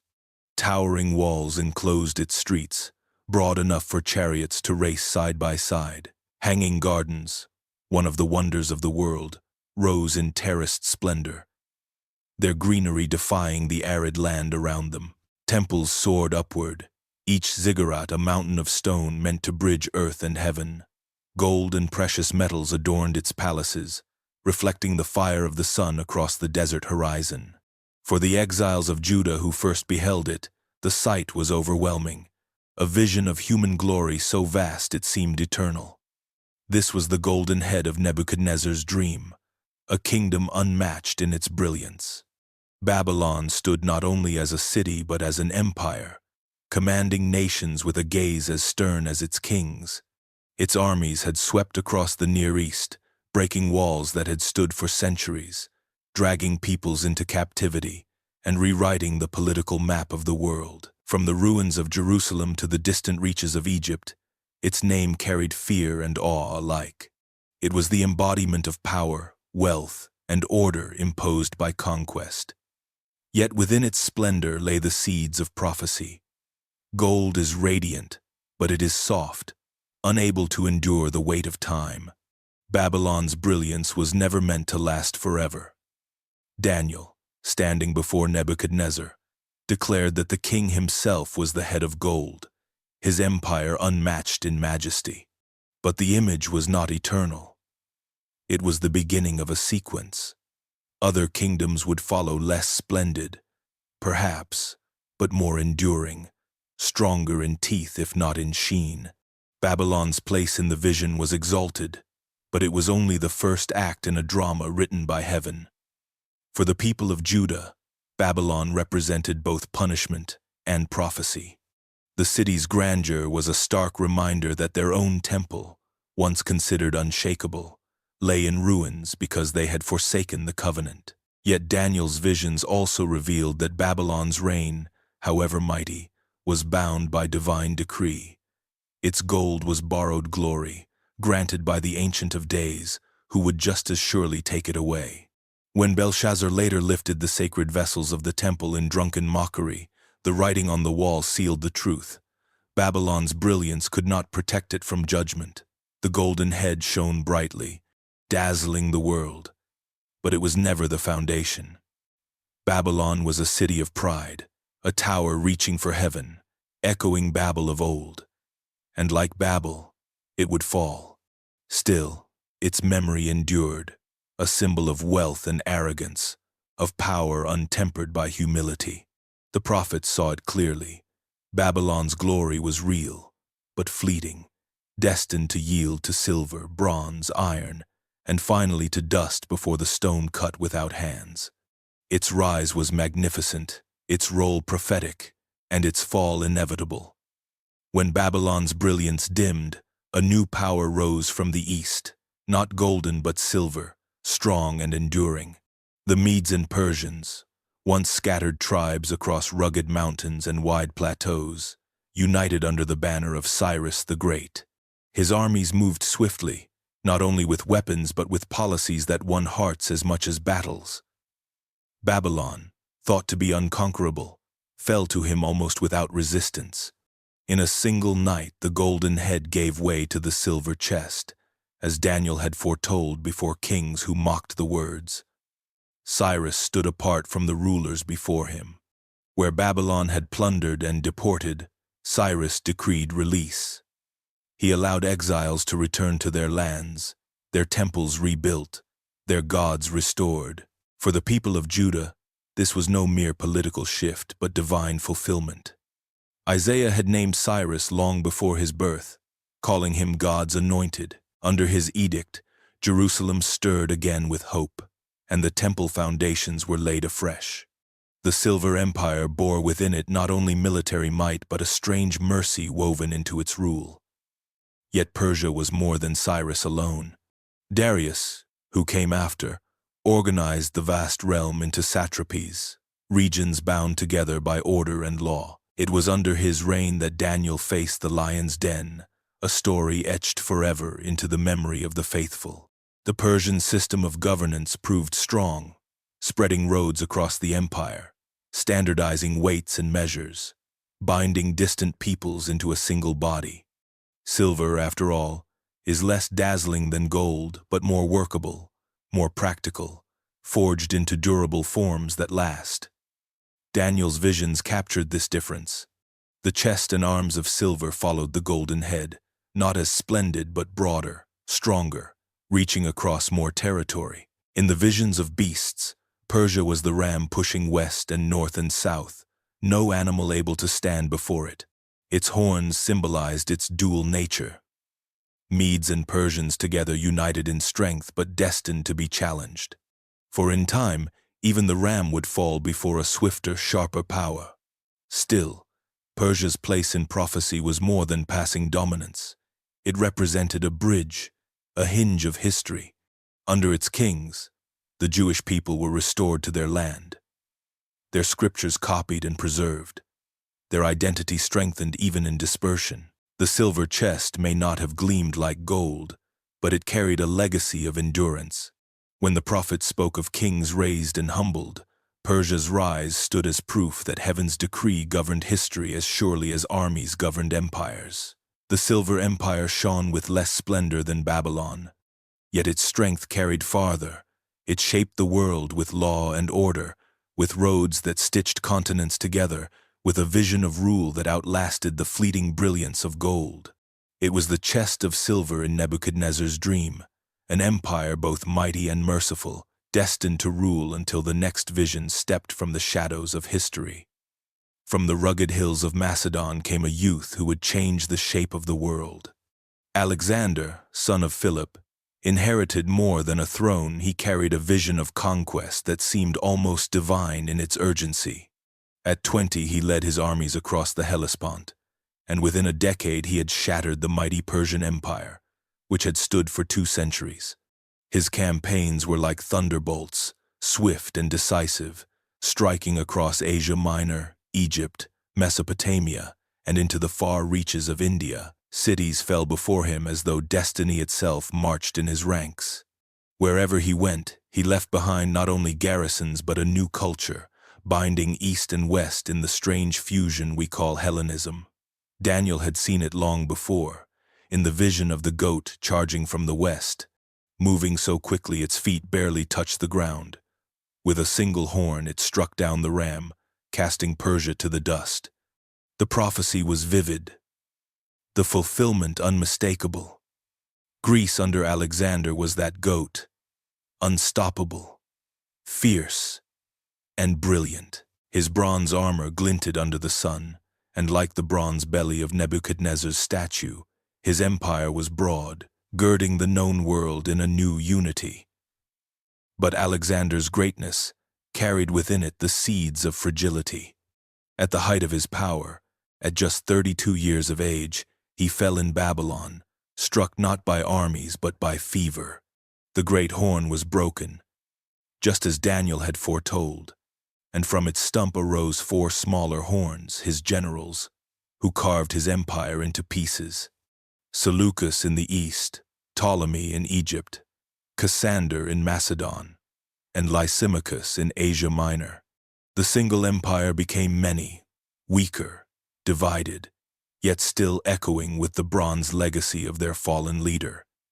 The Greeks left more than borders behind. They spread language, philosophy, and art. Koine Greek became the tongue of trade and thought, carrying even the scriptures into new lands. Their temples and theaters, their idols and schools, reshaped societies from Jerusalem to Alexandria. For the covenant people, the intrusion of Hellenism was double-edged. It brought new knowledge, but also new temptations, a pressure to abandon their God for the gods of the Greeks. Out of that pressure would later rise the fierce resistance of the Maccabees. In Daniel's visions, the bronze belly represented not only conquest but cultural weight, the body of empire that filled the earth with its own imprint. Alexander's lightning victories made him a legend, but his empire's swift division revealed the transience of even the brightest glories. Bronze endures longer than gold or silver in hardness, but it lacks the permanence of iron. Greece's role was decisive but not final, its brilliance dazzling yet fleeting. The goat had struck, the horn was broken, and prophecy moved on toward the next empire waiting in the wings of history. Rome rose like no kingdom before it, not in sudden brilliance but in relentless discipline. Where Alexander had struck like lightning, Rome advanced like a grinding wheel, slow but unstoppable. Its legions, drilled in iron order, carved roads through forests, bridged rivers, and built fortresses that anchored its rule. Iron was the perfect image. For Rome did not simply conquer, it crushed. It absorbed. It made other nations part of itself, while leaving them broken beneath its weight. The Republic had once prided itself on shared governance, on the balance of Senate and Consul, but ambition eroded the clay beneath the iron. Civil wars turned generals into kings in all but name, until Julius Caesar crossed the Rubicon and dissolved the illusion of equality. His assassination was meant to preserve the old order, but instead it cleared the way for something far more enduring. Octavian, styled Augustus, became the first emperor, cloaking absolute power in the trappings of tradition. From him onward, the empire stretched its limbs across the Mediterranean, the iron legs Daniel had seen, marching with unmatched strength. Rome's dominion was vast, from Britain's foggy isles to the deserts of Arabia, from the Rhine to the Nile, its authority spread. Roads stitched the empire together like sinews, and law standardized life across continents. Its armies carried not only swords but standards that proclaimed the glory of Rome eternal. Cities bore the stamp of its architecture: arenas, aqueducts, temples, all reminders that the empire was everywhere and endured in stone as well as in blood. Yet the iron was brutal. Rebellions were crushed without mercy, crucifixions lined the roads, and conquered peoples paid dearly for peace.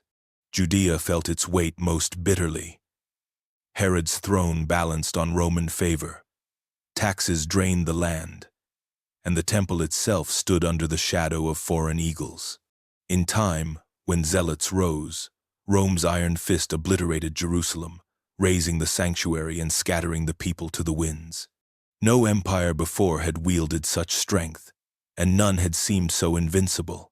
But iron, for all its hardness, is cold and heavy. It binds through fear, not love. The very strength that secured Rome's dominion also sowed its weakness. Ambition bred corruption. Emperors rose and fell by assassination. Armies proclaimed rival claimants, and the vast body of empire strained against itself. The iron legs marched on, but their feet, mixed with clay, showed the fractures that would one day tear it apart. Still, in Daniel's vision, Rome stood as the mightiest of beasts, its dominion dreadful and terrible, unmatched in its power. It was the empire of iron, crushing and devouring, the culmination of human rule before the stone from heaven would strike. And though its emperors carved their names into marble and proclaimed eternity, prophecy had already declared their fate. Iron would not last forever. The empire that once seemed eternal began to show its cracks, not from without at first, but from within. Rome's iron legs, unbending in conquest, found their feet mixed with clay, brittle in the strain of division. What Daniel had seen in Nebuchadnezzar's dream now unfolded in history. Strength joined to weakness, power mingled with fragility. Iron fused with clay but never truly united. The illusion of permanence dissolved as the empire fractured into competing kingdoms. The signs came slowly at first, almost imperceptible beneath Rome's grandeur. Emperors rose and fell with dizzying speed, some reigning for days, others murdered by their guards. Legions, once loyal to the state, swore allegiance to generals who promised power and gold. Provinces strained against distant authority, their taxes feeding an empire whose appetite never ceased. The weight of conquest became too heavy to bear, and Rome turned against itself, its own strength splintering into weakness. Barbarian tribes pressed at the borders, and when they broke through, they did not destroy Rome outright. They settled within its lands, carving out kingdoms of their own. Visigoths, Vandals, Ostrogoths, and Franks rose from the clay of Rome's broken soil. The Western Empire fell in 476, when a boy emperor was deposed by a barbarian chieftain, a quiet end to what had once called itself eternal. Yet the Eastern Empire, Byzantium, carried the iron further. enduring in splendor even as the West crumbled. Still, it too was marked by clay, dazzling in ceremony but fragile in its foundations, destined to shrink and stagger until it too gave way. The dream's image remained true. Iron and clay mingled, but they did not cleave. Attempts at unity failed. Marriage alliances and political treaties promised stability, but mistrust and ambition undid them. Kingdoms that rose from Rome's body carried its laws, its roads, its tongue, yet never returned to the strength of iron. They were strong and weak at once, capable of power but vulnerable to fracture, bound together in name but divided in heart. For the people of faith, this was not chaos without meaning but prophecy fulfilled. Daniel's vision had spoken of divided kingdoms that could not hold fast, of human power splintered even at its height. The statue's feet, fragile and unstable, showed that the age of empire was giving way to something else. History itself testified that the kingdoms of men, no matter how vast, stand on clay foundations. The fall of Rome was not the end of nations, but the beginning of their endless division. Strong kingdoms rose in its place, but none endured unchallenged. Clay in the iron remained the mark of human rule. Strength bound to weakness, glory shadowed by decay. And over it all loomed the memory of the stone cut without hands, waiting to strike and sweep away every mixture that could never truly last. It began not in palaces or among generals, but in a backwater province, under the shadow of Rome's iron eagles. A carpenter's son walked the hills of Galilee, proclaiming a kingdom not built by legions or sealed by tribute, but rooted in the heart. He called himself the Son of Man, echoing Daniel's vision of one who would come with the clouds of heaven to receive dominion everlasting. To the world it seemed small, almost invisible, but in that hidden beginning, the stone cut without hands had already struck the feet of the statue. Rome did not notice at first. The empire busied itself with conquests and taxes, while the teacher from Nazareth healed the sick, opened blind eyes, and spoke of a reign where the last would be first and the meek would inherit the earth. His followers believed they had found the kingdom Daniel foresaw, though they did not yet understand its nature. They expected iron crushed by force, but instead they saw their Lord lifted on a Roman cross, executed as a rebel by the very power they thought he would overthrow. The dream seemed broken, until the third day dawned and the tomb was empty. The message of resurrection spread like fire through dry grass. Fishermen, tax collectors, and women once overlooked carried it first to Jerusalem, then outward across the empire. Paul, once a persecutor, took it to the Gentiles, declaring that in Christ the kingdoms of men were passing away and a new creation was breaking in. Every city became a seedbed of faith, every synagogue a place of debate, every prison cell a pulpit. Rome, with all its iron strength, could not silence the word. The more it persecuted, the more the kingdom grew, invisible yet unstoppable. Not bound by borders or armies, Christians did not gather in temples of marble but in catacombs, houses, and fields. They met in fear, yet with songs on their lips. They refused to bow to Caesar as Lord, confessing instead that Jesus was Lord, a defiance more dangerous than any sword. To emperors this seemed folly, but to Daniel's readers it was prophecy.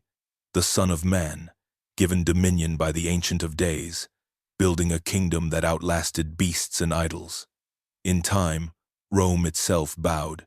Constantine raised the cross as imperial symbol, and the faith once scorned became the empire's creed. The irony was sharp. What began as a movement persecuted under iron rule now spread beneath its protection. Yet the kingdom was never Rome's to wield. Its power was not in law or empire, but in lives transformed, in forgiveness offered, in hope carried even into death. The rise of Christianity was not the fall of Rome, but it was the beginning of a kingdom that Rome could not crush. In Daniel's vision, the stone became a mountain that filled the earth. In the Gospel's spread, that mountain began to rise, quiet yet unshakable, the true kingdom planted in the shadow of iron. The visions of Daniel did not remain confined to his scroll. They echoed outward, shaping a whole stream of writing that came to be known as apocalyptic.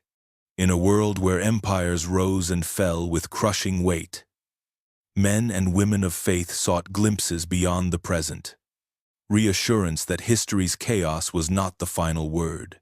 Daniel became the model. Beasts rising from the sea, thrones set in judgment, a sealed book awaiting its time. Later, writers borrowed his symbols, reshaped them, and carried them into new ages of persecution. The Book of Enoch, treasured among early Jewish communities though later excluded from the canon, took Daniel's heavenly visions and expanded them into vast journeys through cosmic realms. Enoch, like Daniel, was shown the mysteries of time and judgment, the fall of rebellious angels, and the promise of final reckoning.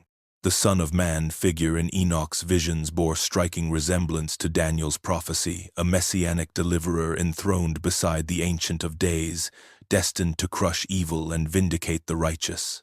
Daniel had planted the seed. Enoch allowed it to grow into an elaborate cosmic drama.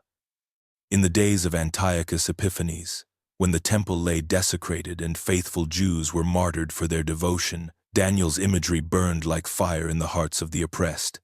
The Book of 2 Maccabees tells of mothers who sent their sons to die rather than forsake the law. Comforted by the belief in resurrection, the very hope Daniel had revealed in his final vision. Apocalyptic faith became not an escape from suffering but strength within it.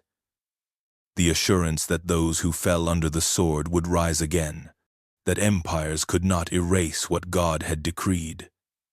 The Christian scriptures, too, drew deeply from Daniel's wells. The revelation of John is almost a dialogue with Daniel across centuries. John's beasts rising from the sea recall Daniel's 4 monsters. His thrones and books of judgment mirror Daniel's heavenly court. The one, like a son of man, who appears in John's vision is the fulfillment of Daniel's figure, not distant but present, walking among the churches, holding stars in his hand. Even the sealed scroll that John sees opened by the Lamb recalls Daniel's book of mysteries, closed until the appointed time. What Daniel was told to seal, John was shown to unveil. Apocalyptic literature grew from Daniel's soil because his visions offered a language for the unspeakable, the clash between divine sovereignty and human empire, the promise of justice in a world soaked in blood. Each generation of believers facing oppression turned back to his images, finding in beasts and horns, in thrones and flames, a mirror of their own struggles and a hope that history was not abandoned.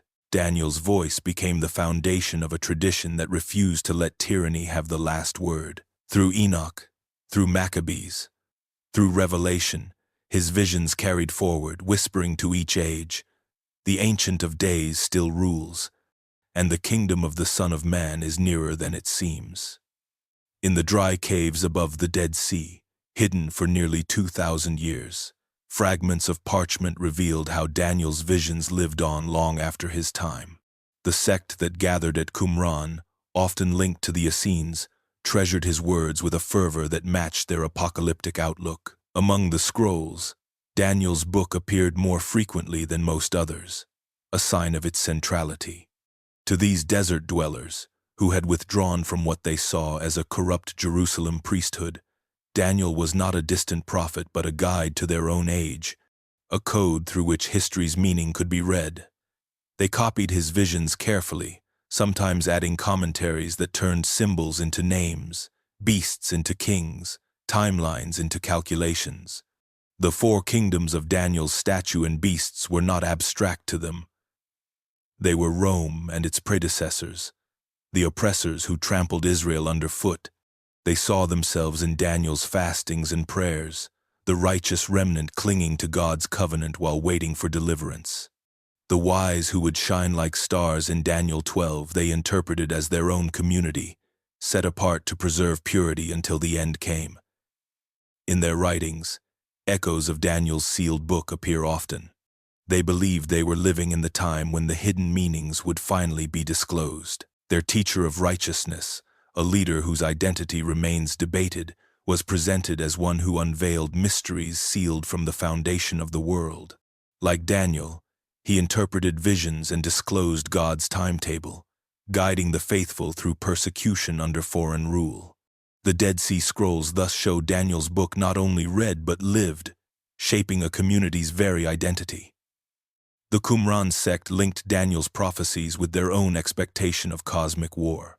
In their war scroll, angelic hosts march alongside human fighters against the forces of darkness, an image born from Daniel's visions of angelic princes battling behind earthly thrones.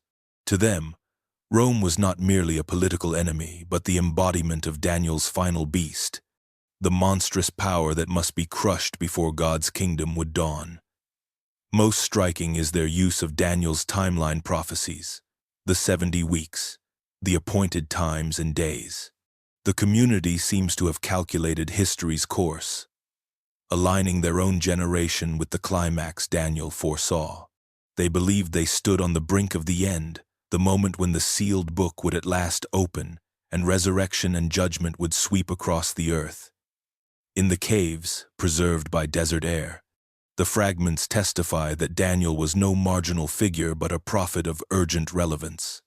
His visions, read in the flicker of desert lamps, gave meaning to their separateness, courage in their trials, and confidence that history was moving toward divine resolution. For Qumran, Daniel was not only about Babylon and Persia but about their Rome, their Jerusalem, their own struggle. The Dead Sea Scrolls show that prophecy is never still. It lives again whenever a community takes up its words and sees their own reflection in its visions.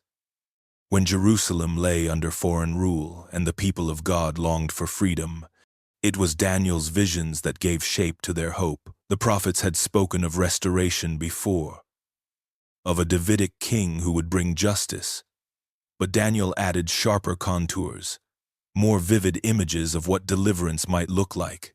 The Son of Man, exalted before the Ancient of Days, became the figure upon whom generations of longing were fastened, not merely a king of flesh and blood, but one whose dominion would not pass away, whose kingdom would not be left to another people. In Daniel's prophecies, messianic hope stretched beyond local politics into cosmic destiny. The Jews of the Second Temple period read his words with urgency. Under Persian rule, they looked for the fulfillment of the 70 weeks. Under Greek oppression, when Antiochus Epiphanes defiled the temple, the vision of deliverance in Daniel inspired the Maccabean resistance. The belief that the faithful would rise from their graves, that those who turned many to righteousness would shine like stars, transformed martyrdom from defeat into triumph. Even death could not silence the covenant people if resurrection awaited on the other side. As Rome tightened its grip on Judea, Daniel's beasts seemed to come alive once more. The Fourth Empire, iron and terrible, was no longer distant imagery, but the daily weight of legions and tribute. Many looked for the stone cut without hands, a divine kingdom that would strike and shatter human empires. Some interpreted this as the rise of a warrior king who would lead armies against Rome. Others saw in it a more mysterious intervention, an act of heaven itself that would end the long cycle of conquest and exile. In both visions, Daniel remained the script through which deliverance was imagined. The sects multiplied, each with its own interpretation. At Qumran, they saw themselves as the wise who would shine, waiting for the appointed time. Among the Pharisees, Daniel's resurrection promises nourished belief in life after death. Among zealots, his visions of beasts justified violent revolt. Hope clothed itself in many forms, but the fabric was woven from Daniel's words. By the time of Jesus, the air was thick with messianic expectation. Crowds listened eagerly for any voice that might echo Daniel's Son of Man. When Jesus used that title for himself, he drew directly from Daniel's vision, laying claim to a role not of a mere earthly liberator, but of cosmic ruler.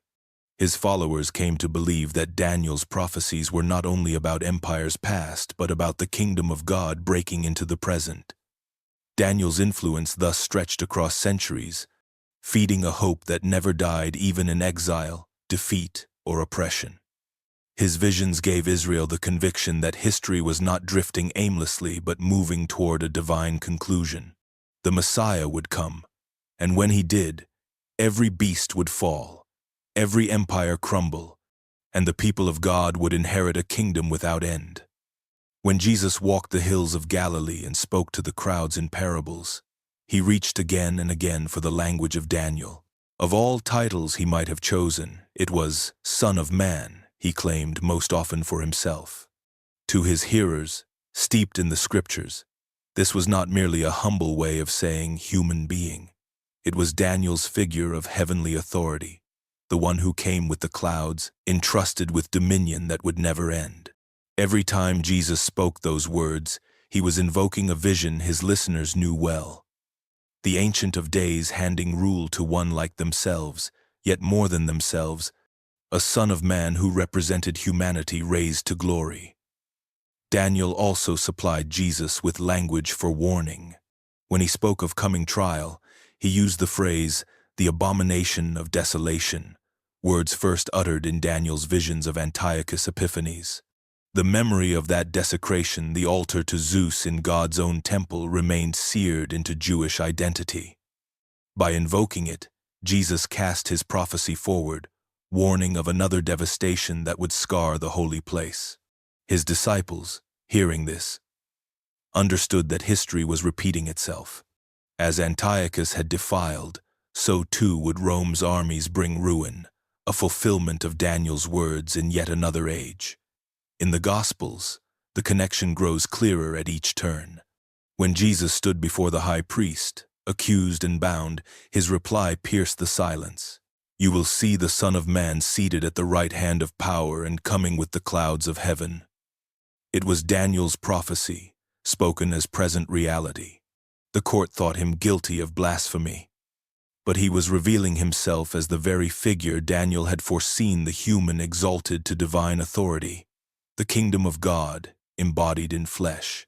Even the apocalyptic imagery of Jesus' teaching carries Daniel's stamp. The wars and rumors of wars, the stars darkened, the Son of Man appearing in glory all resonate with Daniel's visions of beasts and cosmic upheaval. The early church, recording these words, understood that Jesus was not only fulfilling Daniel but also reinterpreting him. The kingdom was arriving, not through armies and revolt, but through cross and resurrection, through a stone cut without hands striking the heart of empire in a way no legion could resist. For the first Christians, Daniel became a key to understanding their master. His visions explained why Jesus was rejected, why the temple would fall, why persecution was not defeat, but part of the cosmic struggle. Revelation would later expand these connections, but the roots lay in Daniel's pages and in the words Jesus spoke. By choosing Daniel's images, he bound his mission to an ancient hope, showing that what had been seen in exile was now unfolding in Galilee, Jerusalem, and beyond. In Daniel's Son of Man, the church saw their risen Lord. In his warnings of desolation, they saw the judgment soon to come, and in his visions of everlasting dominion, they saw the kingdom breaking into history. In the centuries after the resurrection, when the church spread across the Roman world, Daniel's visions became a treasury of meaning for believers trying to interpret their age. The beasts, the horns, the 70 weeks, these were not curiosities to the fathers of the church, but keys to understanding the empires that rose around them, the persecutions they endured, and the hope that lay beyond suffering. They saw in Daniel not simply a record of the past, but a map of history itself, pointing toward Christ and the kingdom that would never fade. Origen and Hippolytus were among the earliest to attempt systematic interpretations. To them, the four beasts were not merely Babylon, Persia, Greece, and Rome, but an unfolding drama that continued into their present. Hippolytus, writing in the 3rd century, declared that the fourth beast was Rome, still trampling the world, yet destined to give way when the Son of Man returned. He traced the little horn to future rulers who would blaspheme and persecute, preparing the church to expect not peace from the empire but hostility. Daniel's visions were thus read as prophecy still unfolding, proof that history itself bent toward the vindication of the faithful. The 70 weeks of Daniel 9 became a subject of endless reflection. Early Christian teachers saw in them a timeline pointing directly to the coming of Christ. The decree to rebuild Jerusalem, they argued, set in motion a countdown that reached its fulfillment in Jesus' ministry, passion, and resurrection. For them, Daniel had marked the very years of redemption, centuries before they arrived. Some calculated the weeks with precision, aligning them with events in the Gospels. Others spoke more broadly, but the conviction was clear. Daniel had foreseen the Messiah's day, and the church now lived in its light. The abomination of desolation was also given fresh weight. For Jewish memory, it pointed to Antiochus. For the church fathers, it signaled Rome's destruction of the temple in 70 CE, an act they saw as both judgment and transition. The temple's fall confirmed Jesus' warnings, which themselves echoed Daniel. The fathers taught that the true temple was now Christ's body, extended in the church, and so Daniel's visions of desecration and renewal found fulfillment in their very lives as persecuted but living stones. Even the smallest details of horns and kings became lessons. Some saw in them the succession of Roman emperors. Others looked further ahead, expecting an Antichrist figure who would embody the final blasphemous horn before the end. For every interpretation, Daniel's visions remained the lens through which they read history. The book's power lay in its ability to speak across ages, its beasts and numbers not exhausted by one fulfillment, but rippling forward into new contexts. For the early church, Daniel was both comfort and challenge. Comfort, because his visions assured them that suffering was temporary, that the Son of Man's kingdom was secure. Challenge, because his words demanded vigilance, faith, and endurance in a world still ruled by beasts. In their prayers, sermons, and commentaries, the fathers made Daniel their companion, a prophet whose voice reached from Babylon to Rome, from exile to the hope of resurrection. As the Roman Empire gave way to kingdoms and Christendom took root, Daniel's visions continued to shape how believers understood the march of history. To medieval minds, prophecy was not only a glimpse into the future but a chart of the present, a way of discerning where they stood in the long unfolding of divine purpose. Augustine, writing in the shadow of Rome's collapse, taught that Daniel's 4 kingdoms traced the path from Babylon to the empire that now lay in ruins.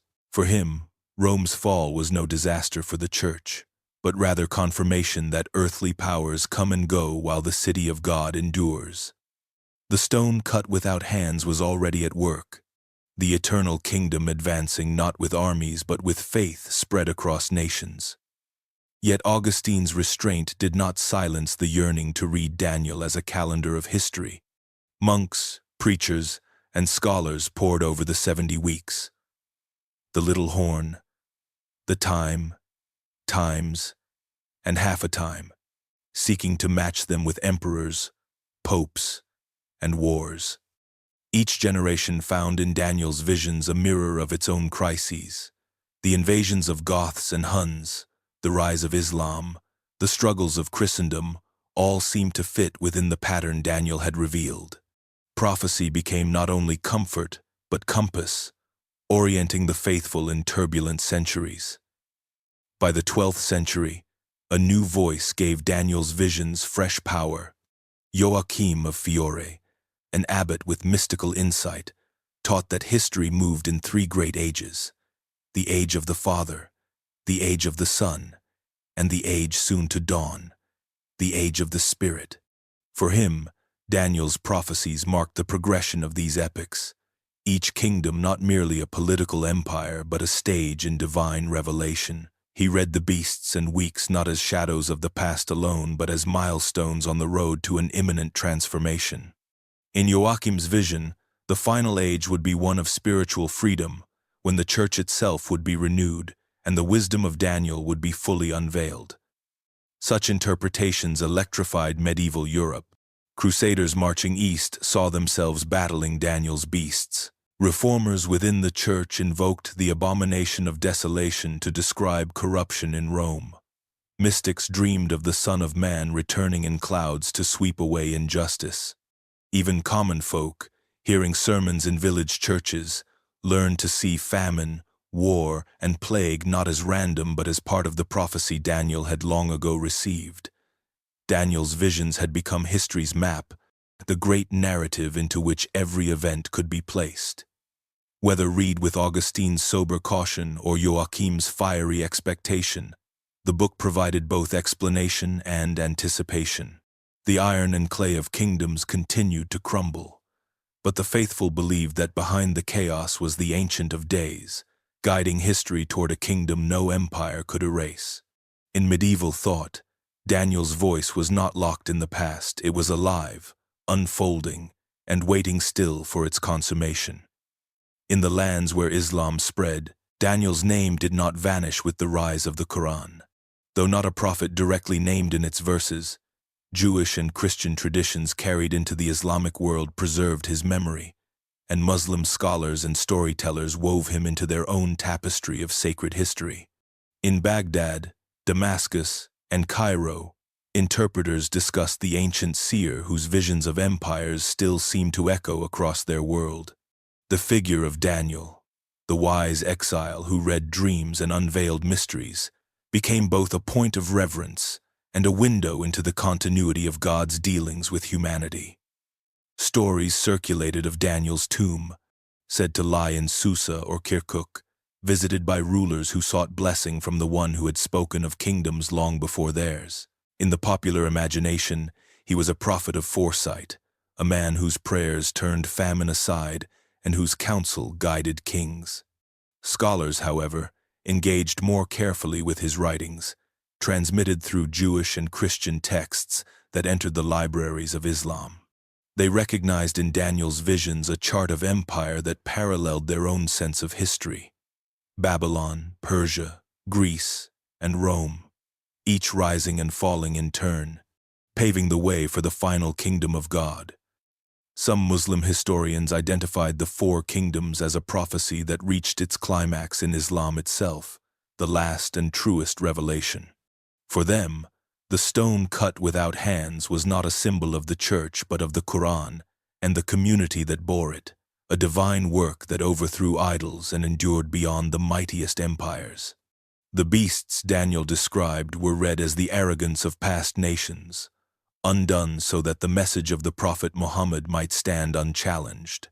In this way, Daniel's visions became part of a wider Islamic conviction that all previous scriptures pointed toward the final revelation. Yet the engagement was not uniform. Some thinkers, drawing from Syriac Christian traditions, saw Daniel's weeks and visions as predictions of Jesus, whose role Islam acknowledged, though reinterpreted. Others, influenced by Persian thought, connected Daniel's imagery to cosmic battles between light and darkness, weaving his beasts and horns into older Zoroastrian patterns.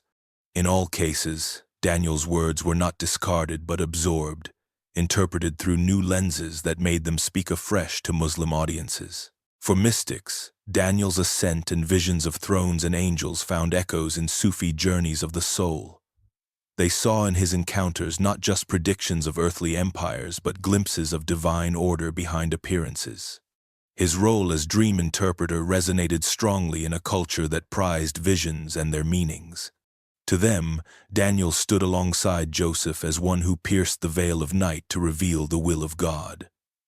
Thus, Daniel lived on in Islam, not as a forgotten exile but as a remembered sage, his prophecies taken seriously by scholars, pilgrims, and mystics alike.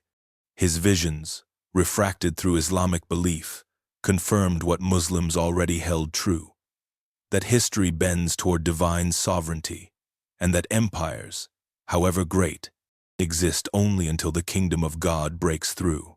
When Europe stirred from the Middle Ages into the turbulence of Renaissance and Reformation, Daniel's prophecies took on new life, no longer confined to cloisters and illuminated manuscripts but pressed into the heart of political and religious conflict. Humanist scholars, newly skilled in Hebrew and Greek, returned to the ancient texts with fresh eyes. Printing carried Daniel's visions into the hands of readers far beyond monasteries, and the beasts and horns once read with quiet reverence became weapons in fierce debates about empire, church, and truth. In the courts of princes and the studies of reformers, Daniel's 4 kingdoms were redrawn upon the map of Europe. Babylon, Persia, Greece, and Rome remained the foundation, but questions turned sharp when the 4th beast was considered. Was Rome still alive, lingering not in Caesar's but in the papacy? Many reformers thought so. Martin Luther, translating Daniel into the language of the people, declared that the little horn which spoke blasphemies was none other than the Pope himself. For him, the prophecy laid bare a continuity of corruption from imperial Rome into the spiritual tyranny of his day. The Catholic response was swift. Scholars of the Counter-Reformation argued that such readings twisted sacred prophecy for partisan ends. For them, the horn and beasts pointed not to the church but to ancient rulers like Antiochus, whose desecration of the temple Daniel had clearly foretold. They accused the Protestants of tearing Daniel's visions out of context, ignoring the lessons of history for the sake of polemics. Yet the power of apocalyptic interpretation could not be contained, for ordinary people found in Daniel a lens through which to see their world turned upside down. Meanwhile, visionaries like Joachim of Fiore, whose ideas still circulated, inspired radical sects to read Daniel as a timetable of imminent transformation. In Germany and England, movements of common folk scoured the 70 weeks and the days of tribulation, convinced they were living at the brink of the end. For them, Daniel's sealed book was opening at last, revealing the downfall of kings and the birth of Christ's reign on earth. The Reformation itself was framed by many as the breaking of iron and clay, the shattering of a corrupt empire by the stone cut without hands.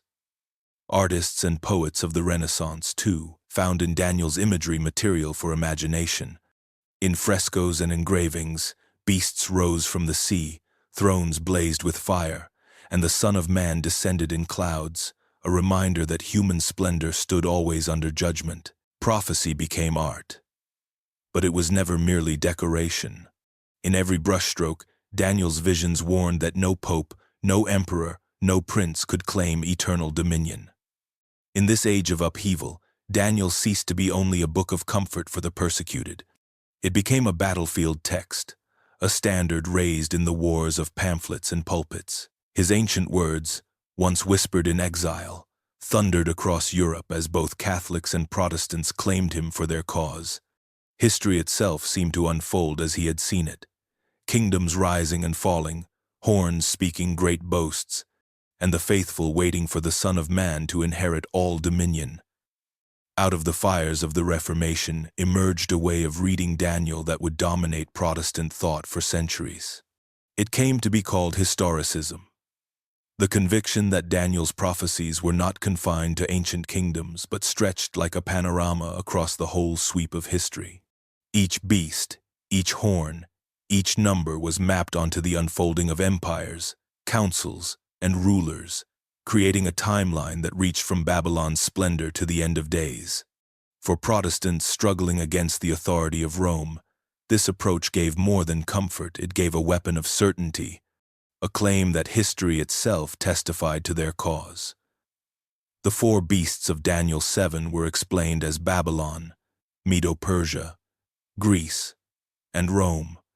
But the 4th beast with its 10 horns took on new urgency. Protestants insisted that these horns represented the kingdoms into which Rome had fractured, the barbarian tribes that carved the empire into pieces. Out of these, they argued, rose the little horn that spoke great boasts. Unlike Catholic scholars who pointed back to Antiochus Epiphanes, Protestants looked directly at the papacy. The Pope, with claims of divine authority, was cast as the horn that exalted itself against God, persecuted the saints, and sought to change times and laws. This interpretation gave the Reformation a sense of inevitability. Luther, Melanchthon, and later reformers taught that Daniel had foreseen not only ancient history but the corruption of their own age. The abomination of desolation was no longer a desecrated temple but the Roman Church itself. The 70 weeks pointed to Christ's coming, but the later prophecies charted centuries of apostasy that culminated in the papal system. By reading Daniel in this way, Protestants claimed continuity with the prophet's vision and framed their struggle as part of God's great design. Such readings spread quickly. English reformers like John Foxy, and later the Puritans, saw their own persecutions reflected in Daniel's suffering saints. The Book of Martyrs drew upon these interpretations to show that the faithful always endured under beasts and horns, yet always triumphed in the end. In Geneva, commentaries linked the spread of Protestant teaching with the stone cut without hands, breaking into the fragile feet of iron and clay. Across Europe, pulpits thundered with sermons that wove together current events and Daniel's imagery, convincing congregations that they were living in the very days foretold. The power of historicism lay in its ability to make sense of time. It taught believers that nothing was random. Empires rose, churches corrupted, reformers stood bold, all in accordance with prophecy. It gave assurance that even the fiercest opposition was not a surprise to God but part of a pattern Daniel had seen in visions centuries before. Through this lens, history itself became commentary on Scripture, and Scripture became the hidden architecture of history. For generations of Protestants, to read Daniel was to see the world as it truly was, a succession of beasts striding across time, destined at last to fall before the Son of Man whose kingdom would never pass away. As Europe moved into the age of reason, Daniel's visions, once the battleground of theologians, came under the cool gaze of rational inquiry. The Enlightenment, with its insistence on natural explanation and suspicion of the miraculous, treated prophecy not as a divine mystery but as a puzzle to be solved by historical analysis. The beasts and weeks, once thundered from pulpits as proof of God's hand in history, were now dissected by scholars who doubted that such foresight could ever exist.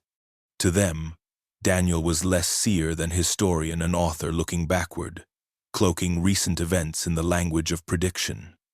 The figure of Antiochus Epiphanes became central to this new reading. Critics argued that the visions of desecrated temples and abominations of desolation fit too precisely the events of the 2nd century BCE to have been written centuries earlier. The book, they claimed, was composed during the Maccabean crisis, with the prophecies serving as veiled commentaries on struggles already unfolding. What had been revered as foretelling was reframed as resistance literature, a coded encouragement to Jews enduring persecution under a tyrant. This shift unsettled many. Believers who had long drawn strength from Daniel's predictive power resisted fiercely, yet the tools of philology, archaeology, and historical comparison gave rationalists new ground. They noted the Aramaic and Greek influences in the text, the historical inaccuracies in earlier sections, the precise detail in later prophecies that suddenly blurred when moving past Antiochus. These, they argued, betrayed the hand of an author writing from within that crisis, not centuries in advance. Still, even skeptics acknowledged the literary power of Daniel. Enlightenment thinkers admired the bold imagery of beasts and thrones, recognizing in it a mythic grandeur akin to Homer or Virgil. To them, Daniel became less revelation and more masterpiece, an example of how oppressed peoples crafted identity and hope under foreign domination. Voltaire could mock its superstition yet still respect its artistry. Gibbon, in his great history of Rome, treated Daniel's visions as reflections of Jewish resilience rather than divine forecast. For the faithful, however, the Enlightenment critique was both a wound and a challenge. Apologists sharpened their arguments, pointing to fulfilled timelines and messianic predictions as evidence that Daniel could not be dismissed so easily. Prophecy conferences multiplied, seeking to defend the book's authenticity against rationalist attacks. The divide between believer and skeptic widened, and Daniel became one of its fault lines.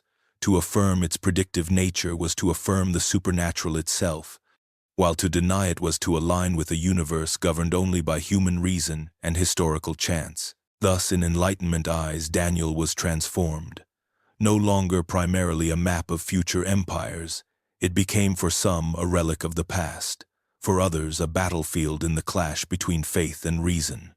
Its visions endured, but their meaning was contested more fiercely than ever, whether as divine revelation of what must come, or as human imagination reflecting what already was. In this age of skepticism, Daniel remained impossible to ignore.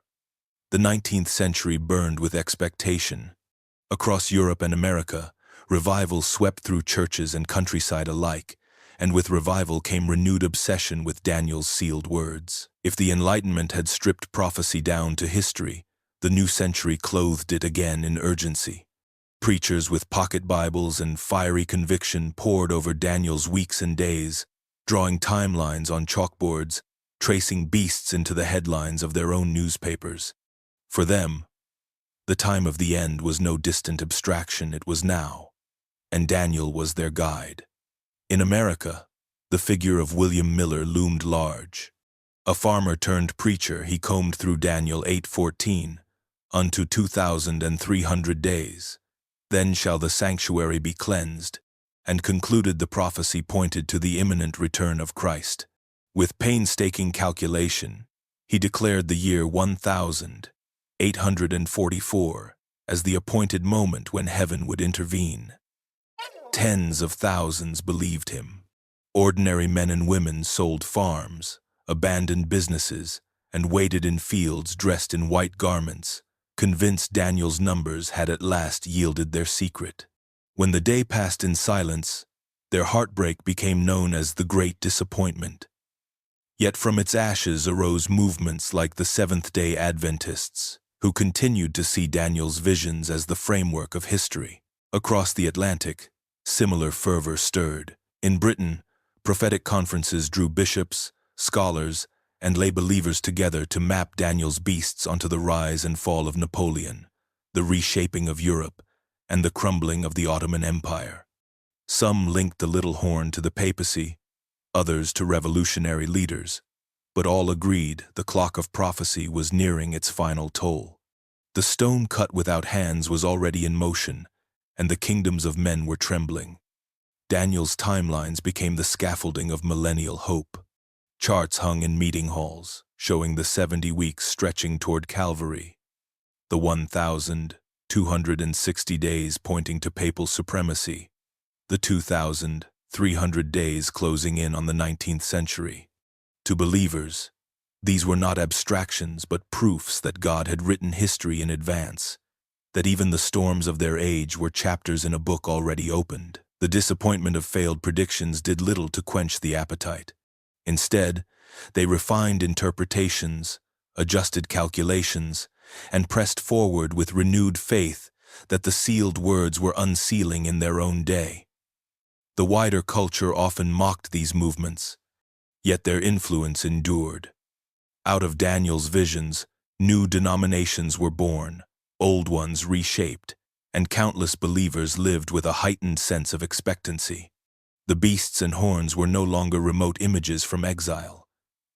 They were alive in the thunder of cannons, the shifting of borders, the upheavals of revolution and reform. To live in the 19th century was, for many, to live on the edge of Daniel's final vision, standing at the threshold of the end. And though history rolled on, the fervor left behind a permanent mark, a world more conscious than ever of prophecy's power to ignite both hope and fear. The statue from Nebuchadnezzar's dream, once a vision of ancient empires, found new interpreters in the modern world. Where earlier ages had seen Babylon, Persia, Greece, and Rome, the 19th and 20th centuries produced fresh attempts to match the glittering metals and fragile clay with the nations of their own time. The golden head no longer belonged to Nebuchadnezzar alone but was compared to modern empires at their zenith, Britain with her vast colonies, or even America rising with unmatched wealth. Each interpreter saw in the layers of the statue a mirror of contemporary politics, a divine outline onto which they could project the shifting powers of their age. The silver chest and arms were sometimes claimed for Russia, vast and divided, its orthodox faith and imperial reach suggesting a Medo-Persian echo. Others placed France there, scarred by revolution yet persistent in ambition.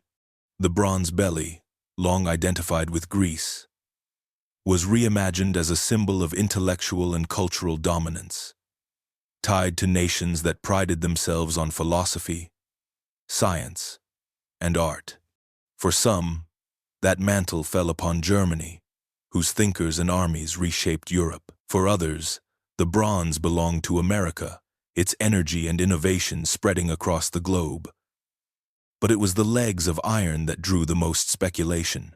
Traditionally, Rome, they became for many the great industrial powers whose machinery, railways, and armaments seemed unbreakable. Britain's navy, Germany's factories, America's steel mills, all were seen as heirs of the iron that crushed without mercy.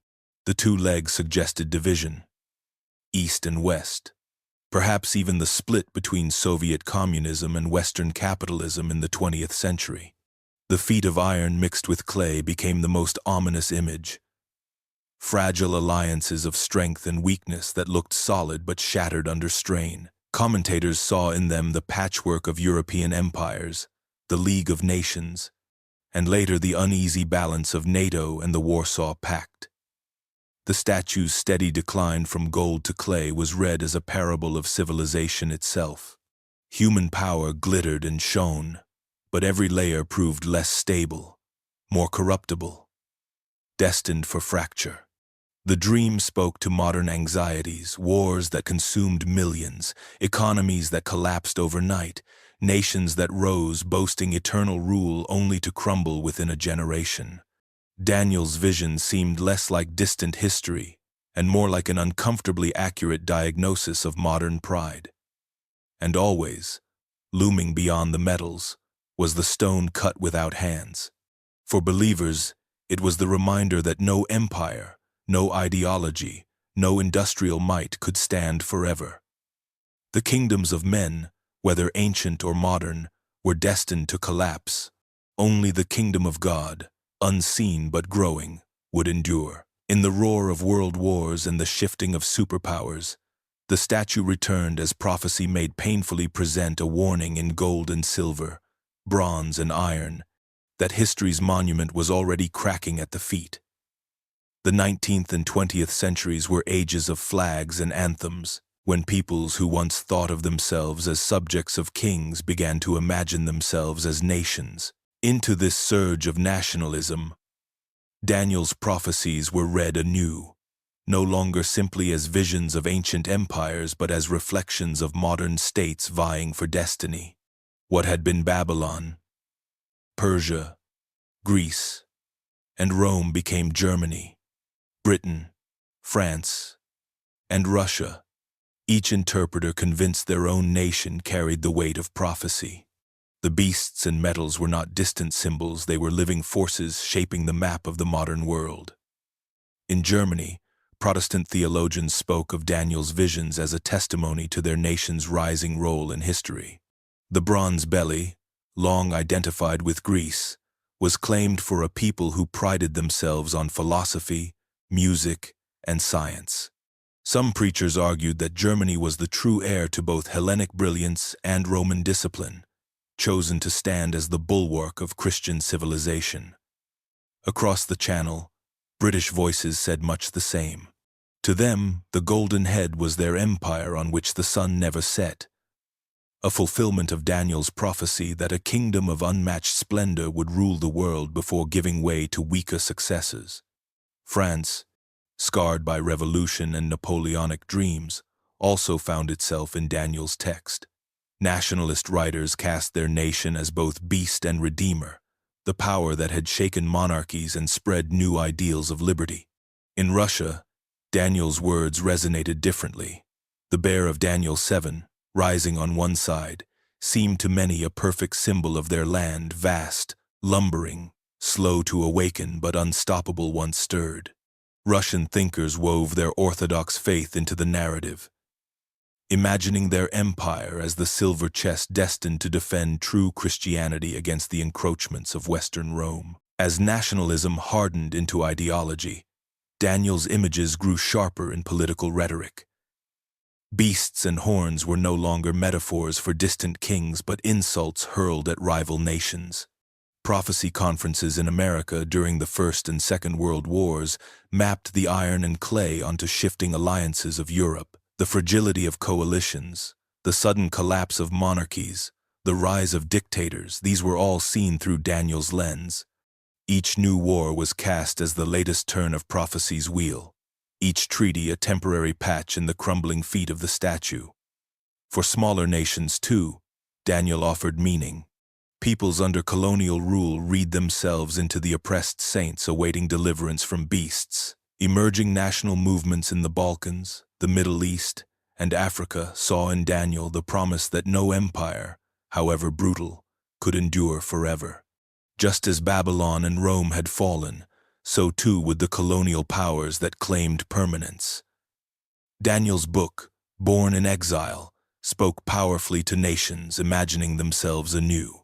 His visions of beasts and metals, once the property of kings and emperors, were claimed by peoples who now saw themselves as history's true actors. In the age of nationalism, prophecy became patriotism wrapped in apocalyptic hope, a story of divine destiny where every flag sought to find its place among the kingdoms of men destined to rise and fall. When the world was torn apart by two great wars, Daniel's visions returned with a force unmatched since the Reformation. Preachers, politicians, and ordinary believers turned to the ancient seer, searching for order in a century of chaos. The beasts rising from the sea seemed to walk again in the form of ironclad armies, trench lines, and tanks that devoured whole nations. The statue of metals and clay looked eerily like the fragile alliances that fractured under strain, leaving the world to wonder if the stone cut without hands was already descending. In the First World War, pulpits thundered that the clash of empires fulfilled Daniel's panorama. Britain was cast as the enduring lion, Germany as the bear, and Austria-Hungary, or the Ottoman Empire, as weaker horns destined for uprooting. Some saw the war as the breaking of the iron and clay, the shattering of Europe's balance of power foretold in the dream of Nebuchadnezzar. Soldiers in the trenches carried pocket New Testaments where Daniel's words were underlined, a reminder that their suffering fit into a cosmic struggle larger than any battlefield. The Second World War intensified these readings. Hitler's Reich, with its banners and boastful rhetoric, was likened to the little horn that spoke great things and wore out the saints. His persecution of the Jews, his attempt to desecrate the holy, drew chilling parallels to Antiochus Epiphanes in Daniel 8 and 11. For many Jews themselves, the imagery of abomination and desecration took on new life, as synagogues burned and millions were led to slaughter. The book of Daniel became both lament and lens, a text that seemed to have anticipated the monstrous scale of modern tyranny. In America and Britain, prophecy writers linked the Axis powers to the beasts of Daniel 7. Mussolini's Rome was treated as a revived empire, Hitler's Germany as a rampaging beast, Japan as another horn rising from the sea. Allied victory was portrayed not merely as political triumph, but as the continuation of Daniel's long story of kingdoms rising and falling under the hand of heaven. Churchill himself, though less theological, occasionally used biblical imagery that echoed Daniel, speaking of beasts that threatened civilization and of destiny shaped by unseen providence. After 1945, as the Cold War began, Daniel was not left behind. The Iron Curtain dividing Europe recalled the iron legs of the statue, while its clay-like weakness suggested fragility beneath apparent strength. Prophecy conferences drew massive audiences, connecting nuclear weapons to fiery thrones and global tension to the time of trouble such as never was. To many believers, the 20th century's convulsions were simply Daniel's visions replayed on a scale the ancient prophet could scarcely have imagined.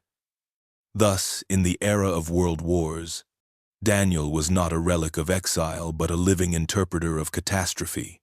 His beasts and horns, his numbers and visions, offered both explanation and hope, that empires, however cruel, would fall, and that beyond the smoke of battle the Ancient of Days still sat enthroned, watching as human kingdoms collapsed into dust. In May of 1948, the world watched a moment many thought impossible: the birth of the modern state of Israel. For countless readers of Daniel, the Declaration of Independence was more than political, it was prophetic. After centuries of exile and dispersion, the Jewish people had returned to their land, and the timing seemed to align with the ancient visions that had whispered of restoration. In churches and synagogues alike, voices rose in awe, convinced that Daniel's sealed words were opening at last. For Christian interpreters especially, Daniel 9's prophecy of 70 weeks took on renewed urgency. The angel's promise that your people and your holy city would see redemption was read as finding partial fulfillment in the rebirth of Israel. The stone cut without hands, once seen as a purely spiritual kingdom, was imagined as already setting its foundation in the hills of Judea. Prophecy conferences filled auditoriums with eager believers who mapped Daniel's timelines onto the new borders of the Middle East. The fig tree was budding, they said, and the end could not be far away. For Jews, Daniel's words resonated differently, but no less powerfully. The boy from Judah who survived exile and longed for Jerusalem's restoration now stood as a symbol of their own national story. His prayers by Babylon's riverbanks became their prayers by the walls of Jerusalem, and his visions of deliverance seemed to echo in the proclamation of David Ben-Gurion and the raising of a new flag over an ancient land. Holocaust survivors, many of whom had clung to passages from Daniel in ghettos and camps, saw in the new state a flicker of divine justice, a resurrection of a people nearly destroyed. Yet the excitement carried shadows. Daniel's prophecies spoke not only of restoration but of conflict, abominations, and final trials. The fragile state, immediately plunged into war with its neighbors, seemed to embody those warnings. The iron and clay of modern alliances, the beasts of great powers circling the region, all made Israel's survival appear both miraculous and precarious. For some interpreters, this fragility was itself part of the prophecy Israel restored not to immediate peace, but to a stage where the last act of history would play out. In the decades that followed, every victory and setback of Israel was measured against Daniel's visions. The Six-Day War of 1967, the Yom Kippur War of 1973, the ongoing tensions over Jerusalem all became lenses through which prophecy was read. Skeptics dismissed these interpretations as wishful thinking, but for believers, the return of a people to their land after millennia was too striking to ignore. Daniel had prayed with fasting for the restoration of Jerusalem, and now, in an age of airplanes and radio, the world had witnessed something that looked very much like an answer. Israel's rebirth did not end the debates over Daniel's meaning, but it ignited them with fresh fire. To many, the boy who once stood in Babylon's court had spoken across centuries, promising that exile would not have the final word. In 1948, those words seemed to come alive in history's headlines. Daniel's visions, with their beasts, flames, and cosmic courts, were too vivid to remain confined to dusty commentaries. Across centuries, they spilled into the imagination of poets, artists, and eventually filmmakers, becoming part of the cultural fabric far beyond the walls of church or synagogue. The boy who once stood in Babylon's court became a character in literature and legend, his prophecies reshaped for audiences who might never open a Bible yet still felt the force of his imagery. In medieval mystery plays, Daniel appeared as a wise interpreter, a figure who could decode dreams when no one else could. Renaissance artists painted the lion's den and the fiery furnace on cathedral walls, making his faith tangible in color and stone. Later poets, from Milton to Blake, borrowed Daniel's imagery of thrones and beasts, weaving it into their own visions of cosmic battle. Even when the names were not spoken, the symbols lingered empires as monsters, history as a fragile statue of metals destined to crumble. The rise of the novel and the modern stage carried Daniel further.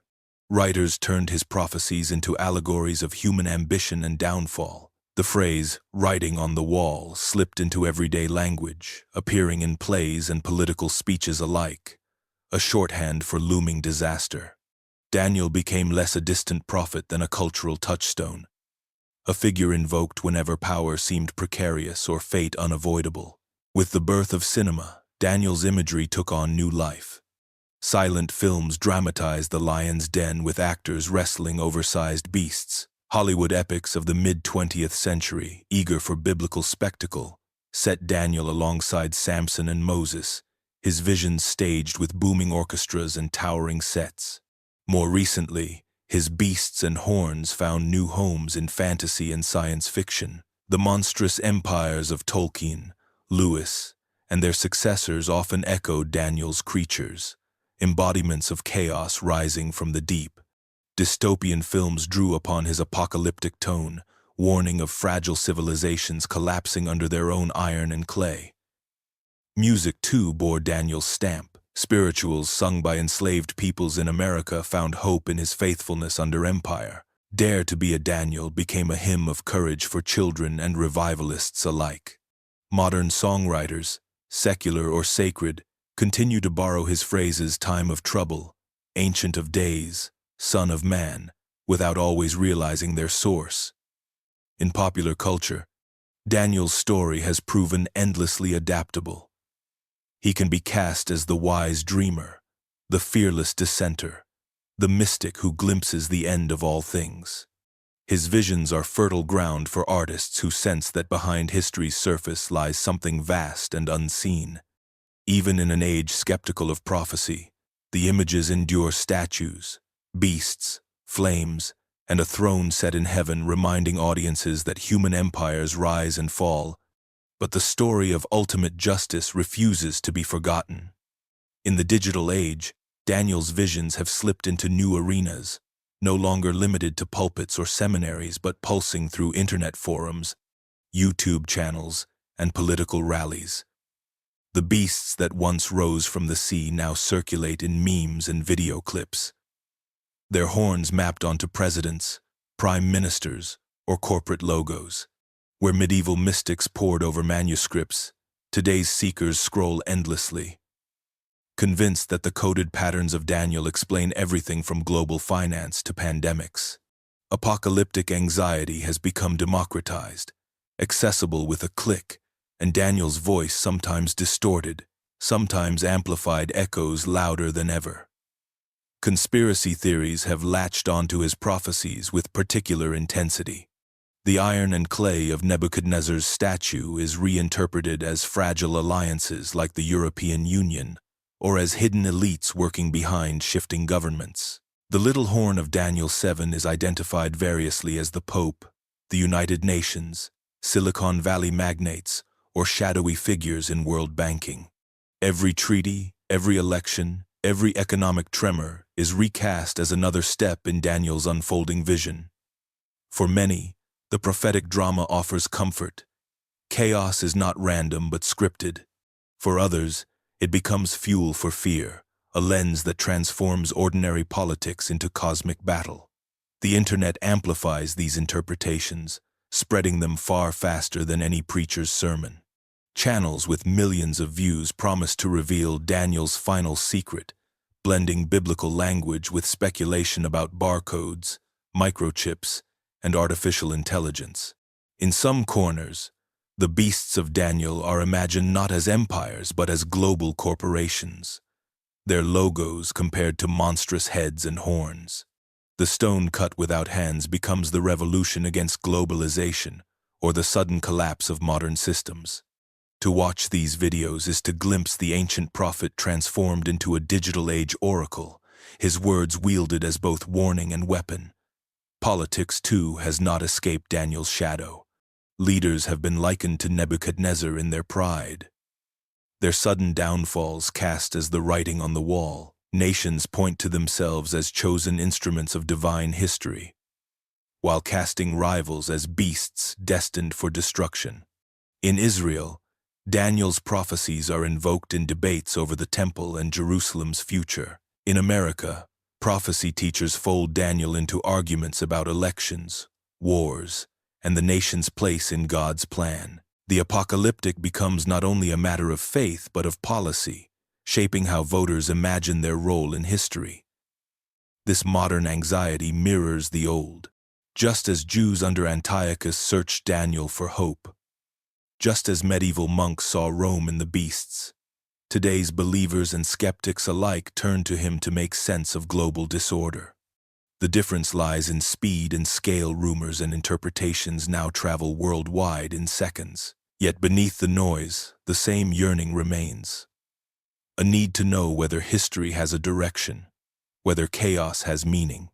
Daniel's visions, unsettling and inexhaustible, continue to feed that hunger, ensuring that apocalyptic imagination is never far from the headlines or the screen in one's hand.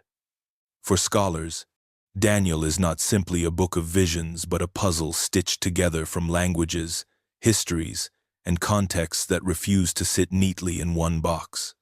Its very composition hints at its complexity. The first half reads like court tales set in Babylon, narratives in Aramaic that tell of lions' dens, fiery furnaces, and dreams of kings. The second half shifts into Hebrew, spinning apocalyptic visions of beasts, weeks, and angels that carry a very different tone. This duality, half wisdom tale, half apocalypse, has long drawn historians and linguists into debate about when and how the book took shape. Some argue for a setting during the Babylonian exile itself, placing Daniel as a young man carried off to serve in Nebuchadnezzar's court.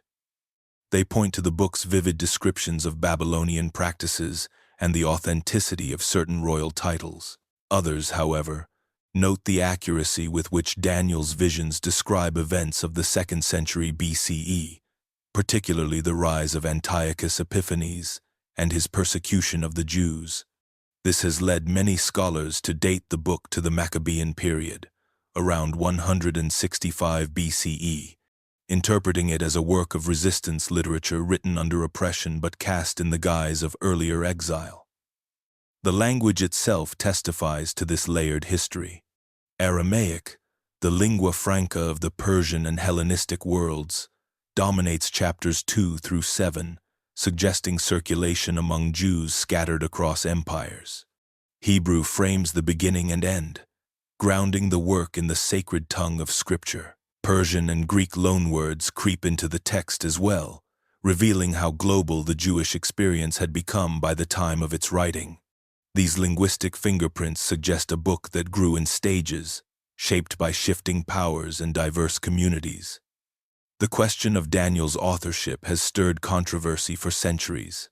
Early Jewish tradition placed him firmly in the 6th century BCE, a prophet in Babylon.